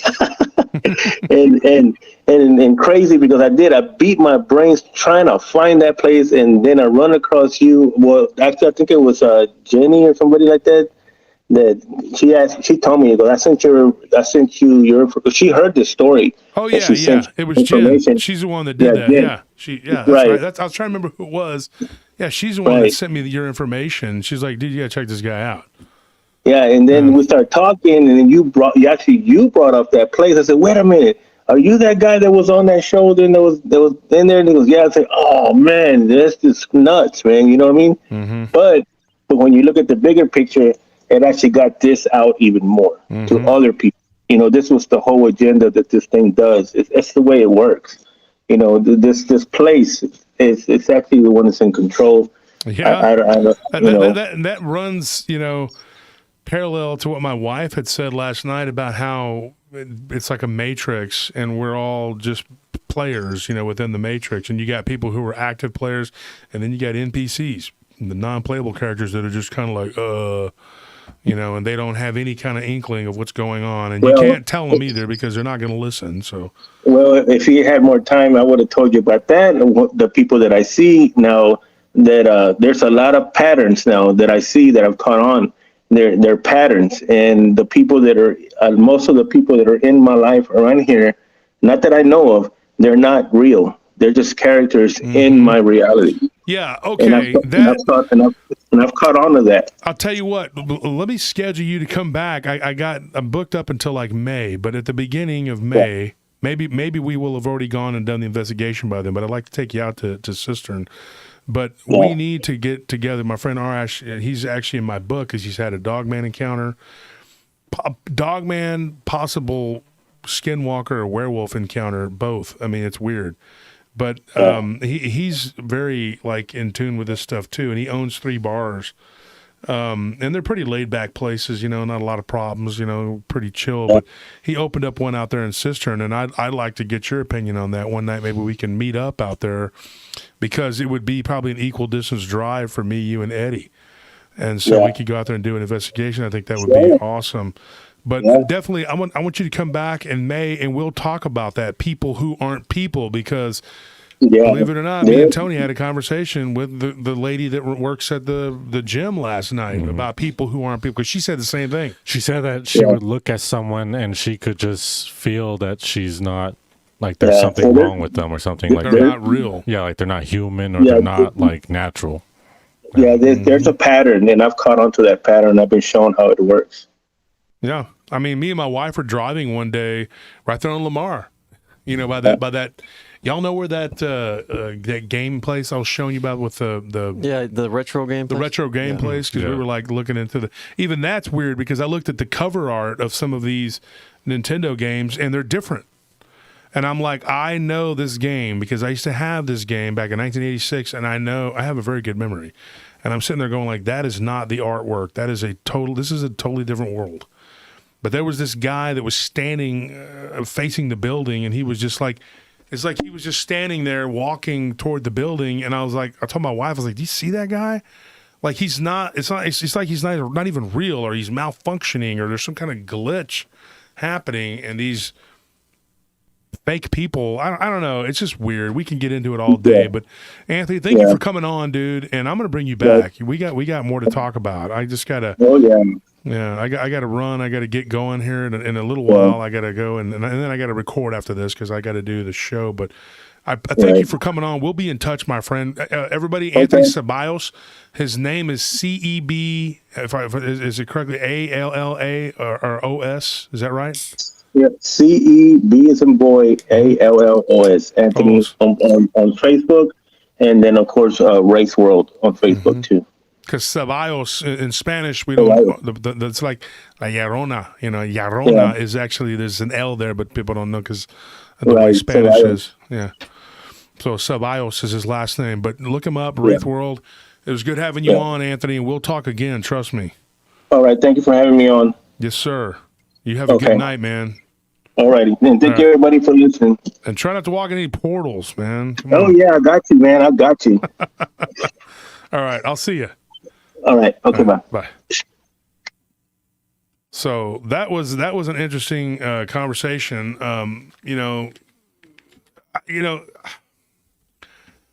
What is to be made of all this? I mean, like I'm out here like a normal guy.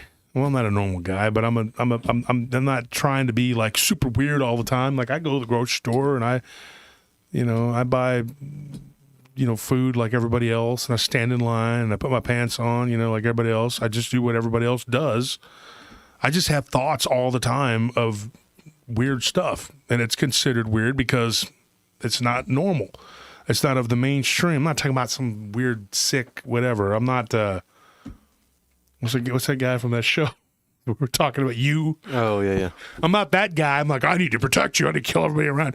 No, I don't have those kind of weird thoughts. What I mean is like not sick or perverted or whatever, but just my mind is constantly turning, and I'm trying to figure out the nature of what I'm seeing and nature of my reality. And I've had so many weird experiences. And why is that? I think everybody does. I just think that not everybody processes it. It's thrown right in your face, and people just go, oh, they just, and it's not everybody's fault, because they dumb us down with all these chemicals and all this crap, and they rot our brains, and they put so much overstimulation and crap in our way that we are not able to process it all. But if you stop and you get back to the meat and potatoes of life, and you sit back and you try to digest it, everybody has something weird happen. Now I'm going to post a photo on Facebook, the group. My cousin Don, he used to be a bull rider. His sons are calf ropers, and he's an oil guy now. He's been in the oil industry for 20 years. Done really well. Lives out near Bryan, College Station. Great guy. Very down to earth. Very country, person. On my dad's side of the family. And both sides of the family are very rural people, I would say, right, Anthony? Oh, yeah. We're pretty country people, both sides, The one side would be cowboy, the other side would be vaquero, So when you look at my upbringing, even though I ended up in the inner city, I'm kind of considered like the city boy, Even though I'm born and raised country, and then I ended up here, I kind of was exiled here, He sent me a photo of a trail cam of a ghost. And he's like, look at this ghost. Look at this. And he called me last night. He goes, did you see the picture? I said, yeah, I saw the picture. I have several pictures of ghosts. And I'm going to say something else, too, and I haven't told people this, but there was a particular guy who sent me a video, and the two people at the table here can attest to this. I kept my word. I kept my word to this guy. It was from Redwood. Was it Redwood, California? The Dogman. Yeah, I believe so. He sent a video of what is the most compelling evidence of what I believe was a dogman. Now, this person I used to talk to, he sent it to me to look at. And I saw it. And I'm like, holy crap, dude. But that person was very adamant that we didn't show a bunch of other people. It wasn't CGI. This wasn't a guy in a costume. This was a dogman on a trail cam. And I'm not kidding. He asked me, and I kept my word. And he said, send it back to me. And that was one of the hardest things I've ever done, because my inclination was to go and show everybody, look at this. Well, one of the things I talked to Barton about, it was like, they're not going to believe you. First of all, they're probably not going to believe you. They're going to think it's some sort of fake video, which I don't think it was. And I've never seen it again since. Or you're going to be in some sort of mess with somebody. And so I look back on it, and I'm glad that I did not spread that video around. Now, there's another one, and I know you two saw the picture. You know what I'm talking about. I already knew exactly what you're talking about. Yeah, me and Armando Salazar, who's deceased now, God rest his soul, my old co-host, we debated for 2 weeks about what to do with this picture. It was a lady from Minnesota, okay? And Tony, this is true. And it was absolutely, it looked like a real photo. The lady was 72 or 73, something like that. Yeah, she was getting an older lady. She was on Facebook, and she sent it to several of us, several researchers, several people. That photo disappeared from everybody's computer, everybody's phone. And I'm not going to sit here and tell you all the researchers that were involved, whatever. I know that I talked about it at my conference, and there was a couple guys that were in attendance that were there speaking, and they shook their heads. Yeah, they remembered. And I said it at the conference. It disappeared. And then when it reappeared, it was what looked like it was superimposed onto a wolf's body, and it doesn't look natural. But before that, me and Armando and the two guys right here at this table, we tried going back on Google and we tried to find the source to this picture to see if it was not real. This woman captured a photo of a dogman. And I'm telling you right now, I would put big money on that. That's what that was. Because the head looked so much like what I saw that it was compelling. And I was like, that is a freaking dogman. I told my wife, I was like, what should we do? I was advised at that time not to show those pictures by somebody I was working with. And maybe it was the right idea, maybe it wasn't, but it didn't matter because right after that, it disappeared. I don't work with that person anymore. I don't know, what I should have done or what, but I do what I think is correct because I don't want to be on people's radar, and who knows how long you get, in this field to do and be whatever. And it's just, I try to balance it out between what I think is right and what I want to give you. I want to give you so much information, but I have to give it to you in increments. I can't just throw it all out there because first of all, it's too much to absorb. But if you stick with me, it's going to get deep. We're going to be in deep water. I'm talking real deep. Marianas Trench deep. If you don't know what that is, go look it up. It's, I just, you're going to have to take the journey with me, folks, and it's a leap of faith. You're going to have to trust me as the captain of this ship that I'm going to do everything I can to keep us all on the right path, but there's so many people out there. You got to let people know so that we can reach more people and that are into this kind of thing because the stories are great. And it's compelling, and you get good guests on there, and you get to, and that's another thing. That's what the conference is for you guys to come. And it's not just a cryptid conference, Dogman conference. It's about meeting my colleagues and the ones that I respect, and I think that you guys deserve to have some time with, to get to know, and to ask questions and talk to and listen to them do presentations and speak. We had a blast at that last conference. I mean, it was awesome. And I'm hoping that this one will be just as good, if not better. And I lost money on that conference. I lost like $3,000 altogether. It could have been worse. Could have lost more. But for the first one, I think it was money well spent. I think it was worth it, Mm-hmm. And I want to do everything I can for my paratroopers, my listeners, and that's why I do the giveaways and all that, because I want you guys to have stuff. I want you guys to feel like you're a part of it. You're a part of this journey, because without you, we don't have anything. Captain can't be a captain if you don't have a crew. And you're my crew. And so anybody and everybody, I'm encouraging you to come, and we could all just enjoy the fellowship and get involved in this and work together. People say, well, he's controversial. He fights with this person, that person, whatever. I don't mess with people unless they mess with me or they mess with somebody I care about. And that's it. That's the bottom line. I'm not going to come after somebody if they didn't do something stupid to me or mess with me. I'm not going to come after them, or they mess with my listeners. I've spent more time defending other people than I can count in all my fingers and toes, and just years off my life. We're trying to help people. And everybody wants to badmouth me and bash me and whatever, and I don't give a crap. Don't waste your time trying to defend me, because these people they're NPCs, dude. They're stumbling blocks. They're put here for us to fall over. You people who are here in this audience listening, y'all are the ones, like it says in the Bible, if it were possible, the elect would be fooled. But the elect are not fooled. Remember that. You're here for a reason. You're here to hear the word. You're here to learn. And I can't thank you enough for showing up. Everybody who's donated to the show, I appreciate it. I mean, like I've said before, and this isn't whining about money like the one guy says, you're whining for money. No, dude, I'm just pointing out a fact that we all have to take off from work to do this.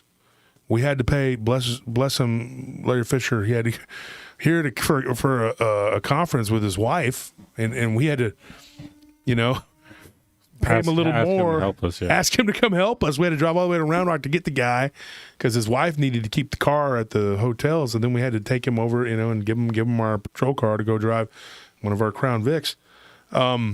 Great guy, willing to do it, willing to help. He made the sacrifice to be here, and we lose a lot of money by doing this, but you guys helping out with the donations, with the Patreon, the views, the likes, the subscribes, that helps make up for it.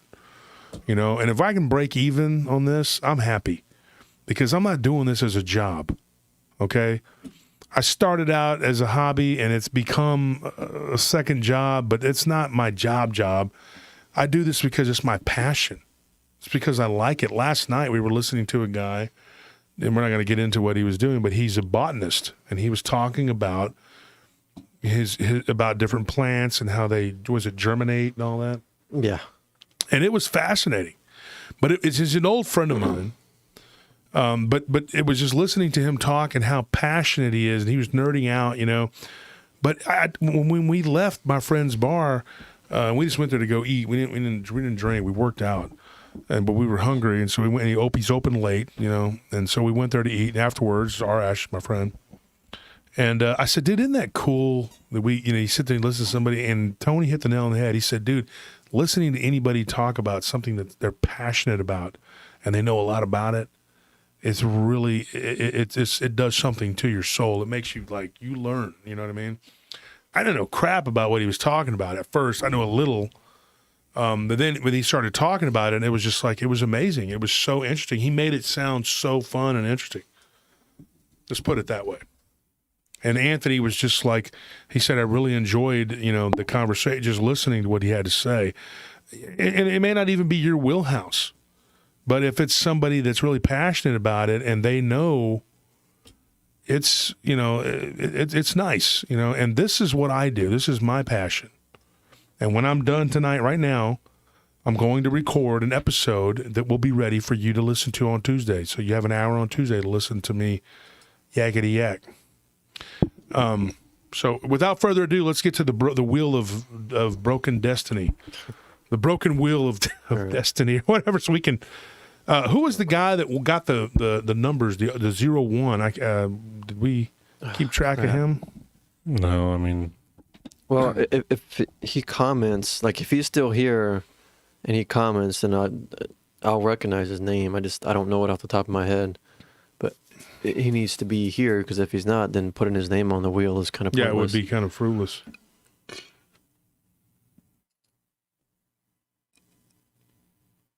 If you haven't won, give me your information. No, we have what? Somebody said Wolf's the captain now. 5, Look 6. in my eyes. I am the captain now. Okay? Okay, so we have 1, 2, 3, 4, 5, 6 Nina people. Torres says, I'm here, haven't won. We have 6 people on there from last week who were on the wheel, but they didn't win. Nina's one of them. Oh, let's hear this. Mililo Valera. Did he message? Yeah. Okay, there he is. Okay, so let me add him. Actually, just put him off to the side. He already won. I mean, he got that right. We don't have to go on the wheel. Milo, yeah, he said, it's me. Okay. Let's see. Is Maynard still here? Because Maynard, I've thought he's won before. I don't know if he's won or I sent him something. I don't know. Okay. I know he's a Patreon member. I know that. Okay. All right, so let's random give someone YouTube else viewer a chance. says, haven't won, been listening to you since you were on Dogman Encounters. So there's one right there. All right.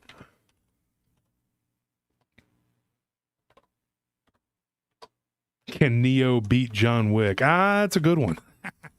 Wouldn't they be kind of the same, on the same? No, because Neo is literally a demi-human. He dodges bullets, picks them out of the sky, stops time. I'm saying, wouldn't they be the same, just in different realities? What if John Wick is him, and he's if he took the blue pill, and then Neo is him in the Matrix? What if that's what that is? Okay, so let me see. You didn't think who about else that, has did never you? No, you only won? think about yourself. Dang straight. I think I'd beat them both. With what? I've never won. Not bathing? Have my Walking name by added. him? We have Solar Wolf 911. Like the guy you were talking about earlier. I work on my mind, all right? I beat him with that. Yeah. I'm working on my mind. That's why I'm 700 pounds. Need a forklift to get out of my house. Sure you do, dude. Well, it says Angel says I've never won. Aaron Kelly says, what info, Wolf? What do you mean, what info? I don't understand the question. Let's see. Oh, okay, let's see. Cell 3329. I've never won.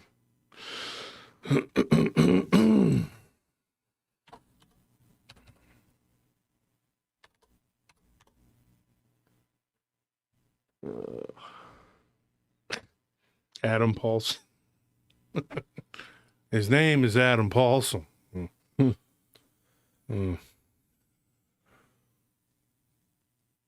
Christy Crawford says she's never won. Now, folks, if you don't win this week, return next week. We got winners every week. Every week we do the mail-offs. Okay. Is Fab Welder 1 still here? Because if not, I'm going to have to take his name off I don't know. of the wheel and to give someone else a chance.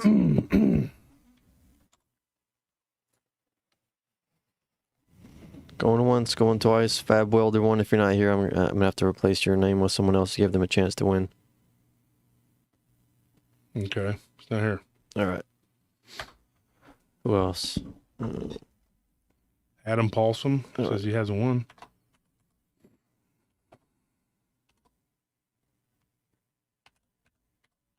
Alina says she hadn't experienced it last year. She'll need to understand. Message me. Maybe I can help. Maybe I can't. I don't know. Maybe I'll just. What about Mark and Cenas? Are you still here, Mark? Mark and Cenas. Are you here, Mark? Because we still got your name on the wheel from last week. But if you're not here now, got to replace it. Everyone needs to get a chance. All right. Well, there's Alan Surgeon or whatever. Just put him on there. Alan what? Surgeoner. Oh, okay. I see it. Surgeoner. And NJS 74. If you're not with us, I got to replace your name. I think Erin Kelly said she's never won. She didn't say that. She said, I don't know. She has. Oh, you know what?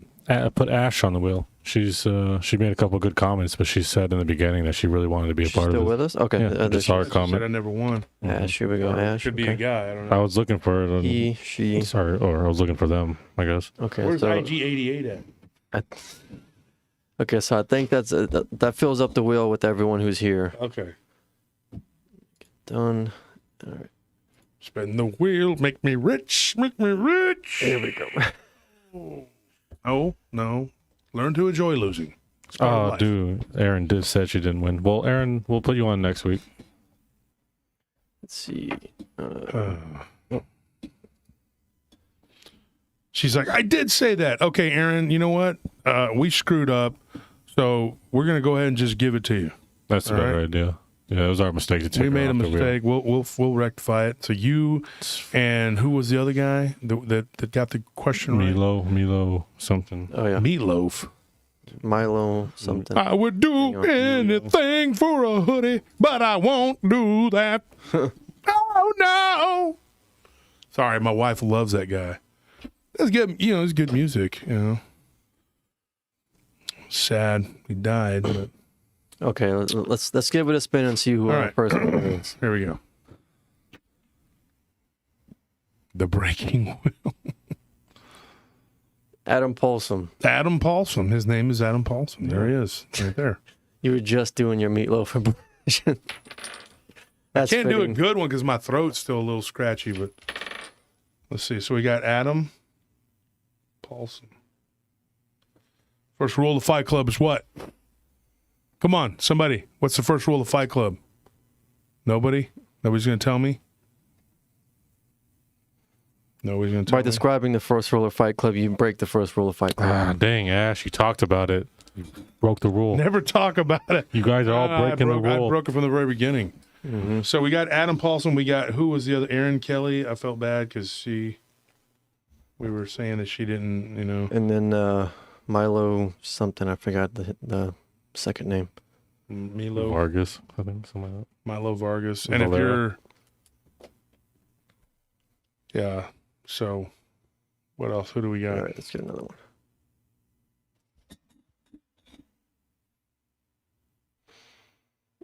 Alan Surgeoner. Alan. All right. So congratulations to this week's winners.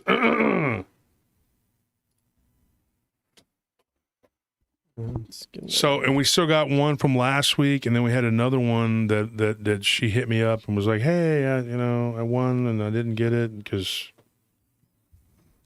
I don't think it was our fault. I think it was like, It was Anthony's fault, if anything. yeah, that's what I think. I don't think it was our fault. I think you're right. Typical. Well, Typical was your fault. Yeah, typically I you agree. mess up, so No accountability. I agree. I don't know why you just can't I don't know why accept you it. can't accept it. Exactly. It's just some of them things. You just don't want to be. Why don't you just come real, dog? Why you always gotta be like Okay. fronting, dude? It's okay. I'm used to it. Oh yes. It's not something you should be used to. all You right? got to be Good Lord, united. Father, Something you Lord. You should got try to be to united improve. on something. You got to try to Oh, improve okay. your I'll fall on my mistakes, but- sword here for the good Fall of the on your group. sword. Mm. All right, let's give it another spin.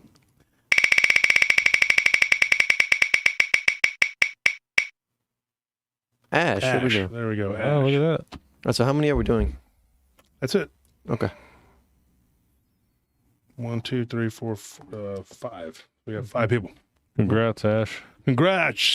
Congratulations for you to win that for the wheel.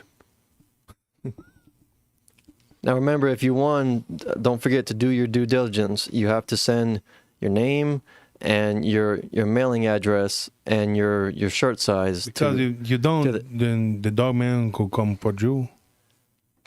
okay, as I was saying, before the Dogman Whisperer interrupted me so rudely. Be quiet. Dogman, I hear him. He's outside. I hear him take a poop. Make sure you send an email to the email address at the top of the screen. It's joshturner@prtpodcast.com. Tell him, hey, my name is so-and-so. I won the giveaway from your last live stream, and this is my mailing address, and this is what size I wear. Don't say name is so-and-so and let your name is so-and-so. I don't know what you're talking about. This guy crazy. Tell your real name. He always over here doing The stupid guy over here stuff. with the so-and-so. Who is How you speak English and not know how to Why say? you not say the so-and-so?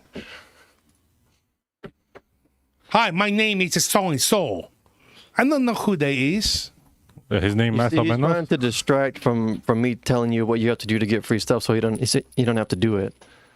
He's relying on you being confused and distracted so that you don't send him an email and That makes me- Wow. You and see he how? doesn't have to send you a swag See how that bag. turns upside Do down? you guys see how Anthony I thinks don't have of to you? send a dude. I love sending stuff to Do you people. see how Anthony thinks of you that you guys can't follow along and you just be immediately confused? Good Gosh, he thinks so little. Thinks you're all dumb. Don't fall for it, folks. All right, folks, that's it. We got to get recording for the. Somebody says the winners of the wheel won by Amazing Dumb Luck. If anybody doesn't know what Amazing Dumb was, I wish I could figure out which episode that was with the little lizard with the backpack. Yeah. And then the other one was people are always asking about the one with the Bigfoot, the war in Russia with the Bigfoot. Oh, yes. Oh yeah. Everybody's always asking about that one, but we're about to have this. We're about to hire somebody that's going to make shorts, not the kind you wear around for summertime, sporting your nice legs. But if you're me anyway, shorts like clips YouTube of the shorts, show. yeah. Yeah, and one of them they want to do is the funny stuff. They say, hey, you got this funny stuff on there. We could put it on there, and I'm like, go ahead. I mean. But Yeah, I think I forgot before we hop off. I think we said we were going to let the audience decide what the Tuesday show was going to be about, right? yes, because if we're not doing it, I'm just going to talk about the black-eyed person encounter that this guy had, because it's kind of a long story. So, but and what do you guys want? Let me know. What are the options right now? Is it a paranormal potluck? Potluck and black-eyed adults. Yeah, Just is it- between those two topics. The black-eyed adults story is pretty good, but I mean, I don't know. What is that jumping dinosaur thing? I don't know. It's just a. Y'all can't Look see like- it, folks, no. but it's bouncing around on my screen. Looks like one of our dogs, our puppy, jumping around like a fool. See, potluck, black-eyed, potluck. What does it look like? What's it looking like? It's a lot like potluck. Potluck it is. We'll save the other one for next week. All right, folks. Thank you for listening. Thank you for tuning in. Everybody that's participated tonight. Thank you for our guest, Anthony Sabios. Go check him out, Wraith Hunters. And we will be back next Friday. Next Friday, who do we have lined up? Oh, yes, we have somebody who had a lot of weird stuff happen. She's going to talk about it next week. Make sure you guys tune in this Tuesday for the potluck. Be there or be square. Well, that's more of a rectangle. Let me see what square. That's too far down. Anyways, you get the point. I bid you adieu.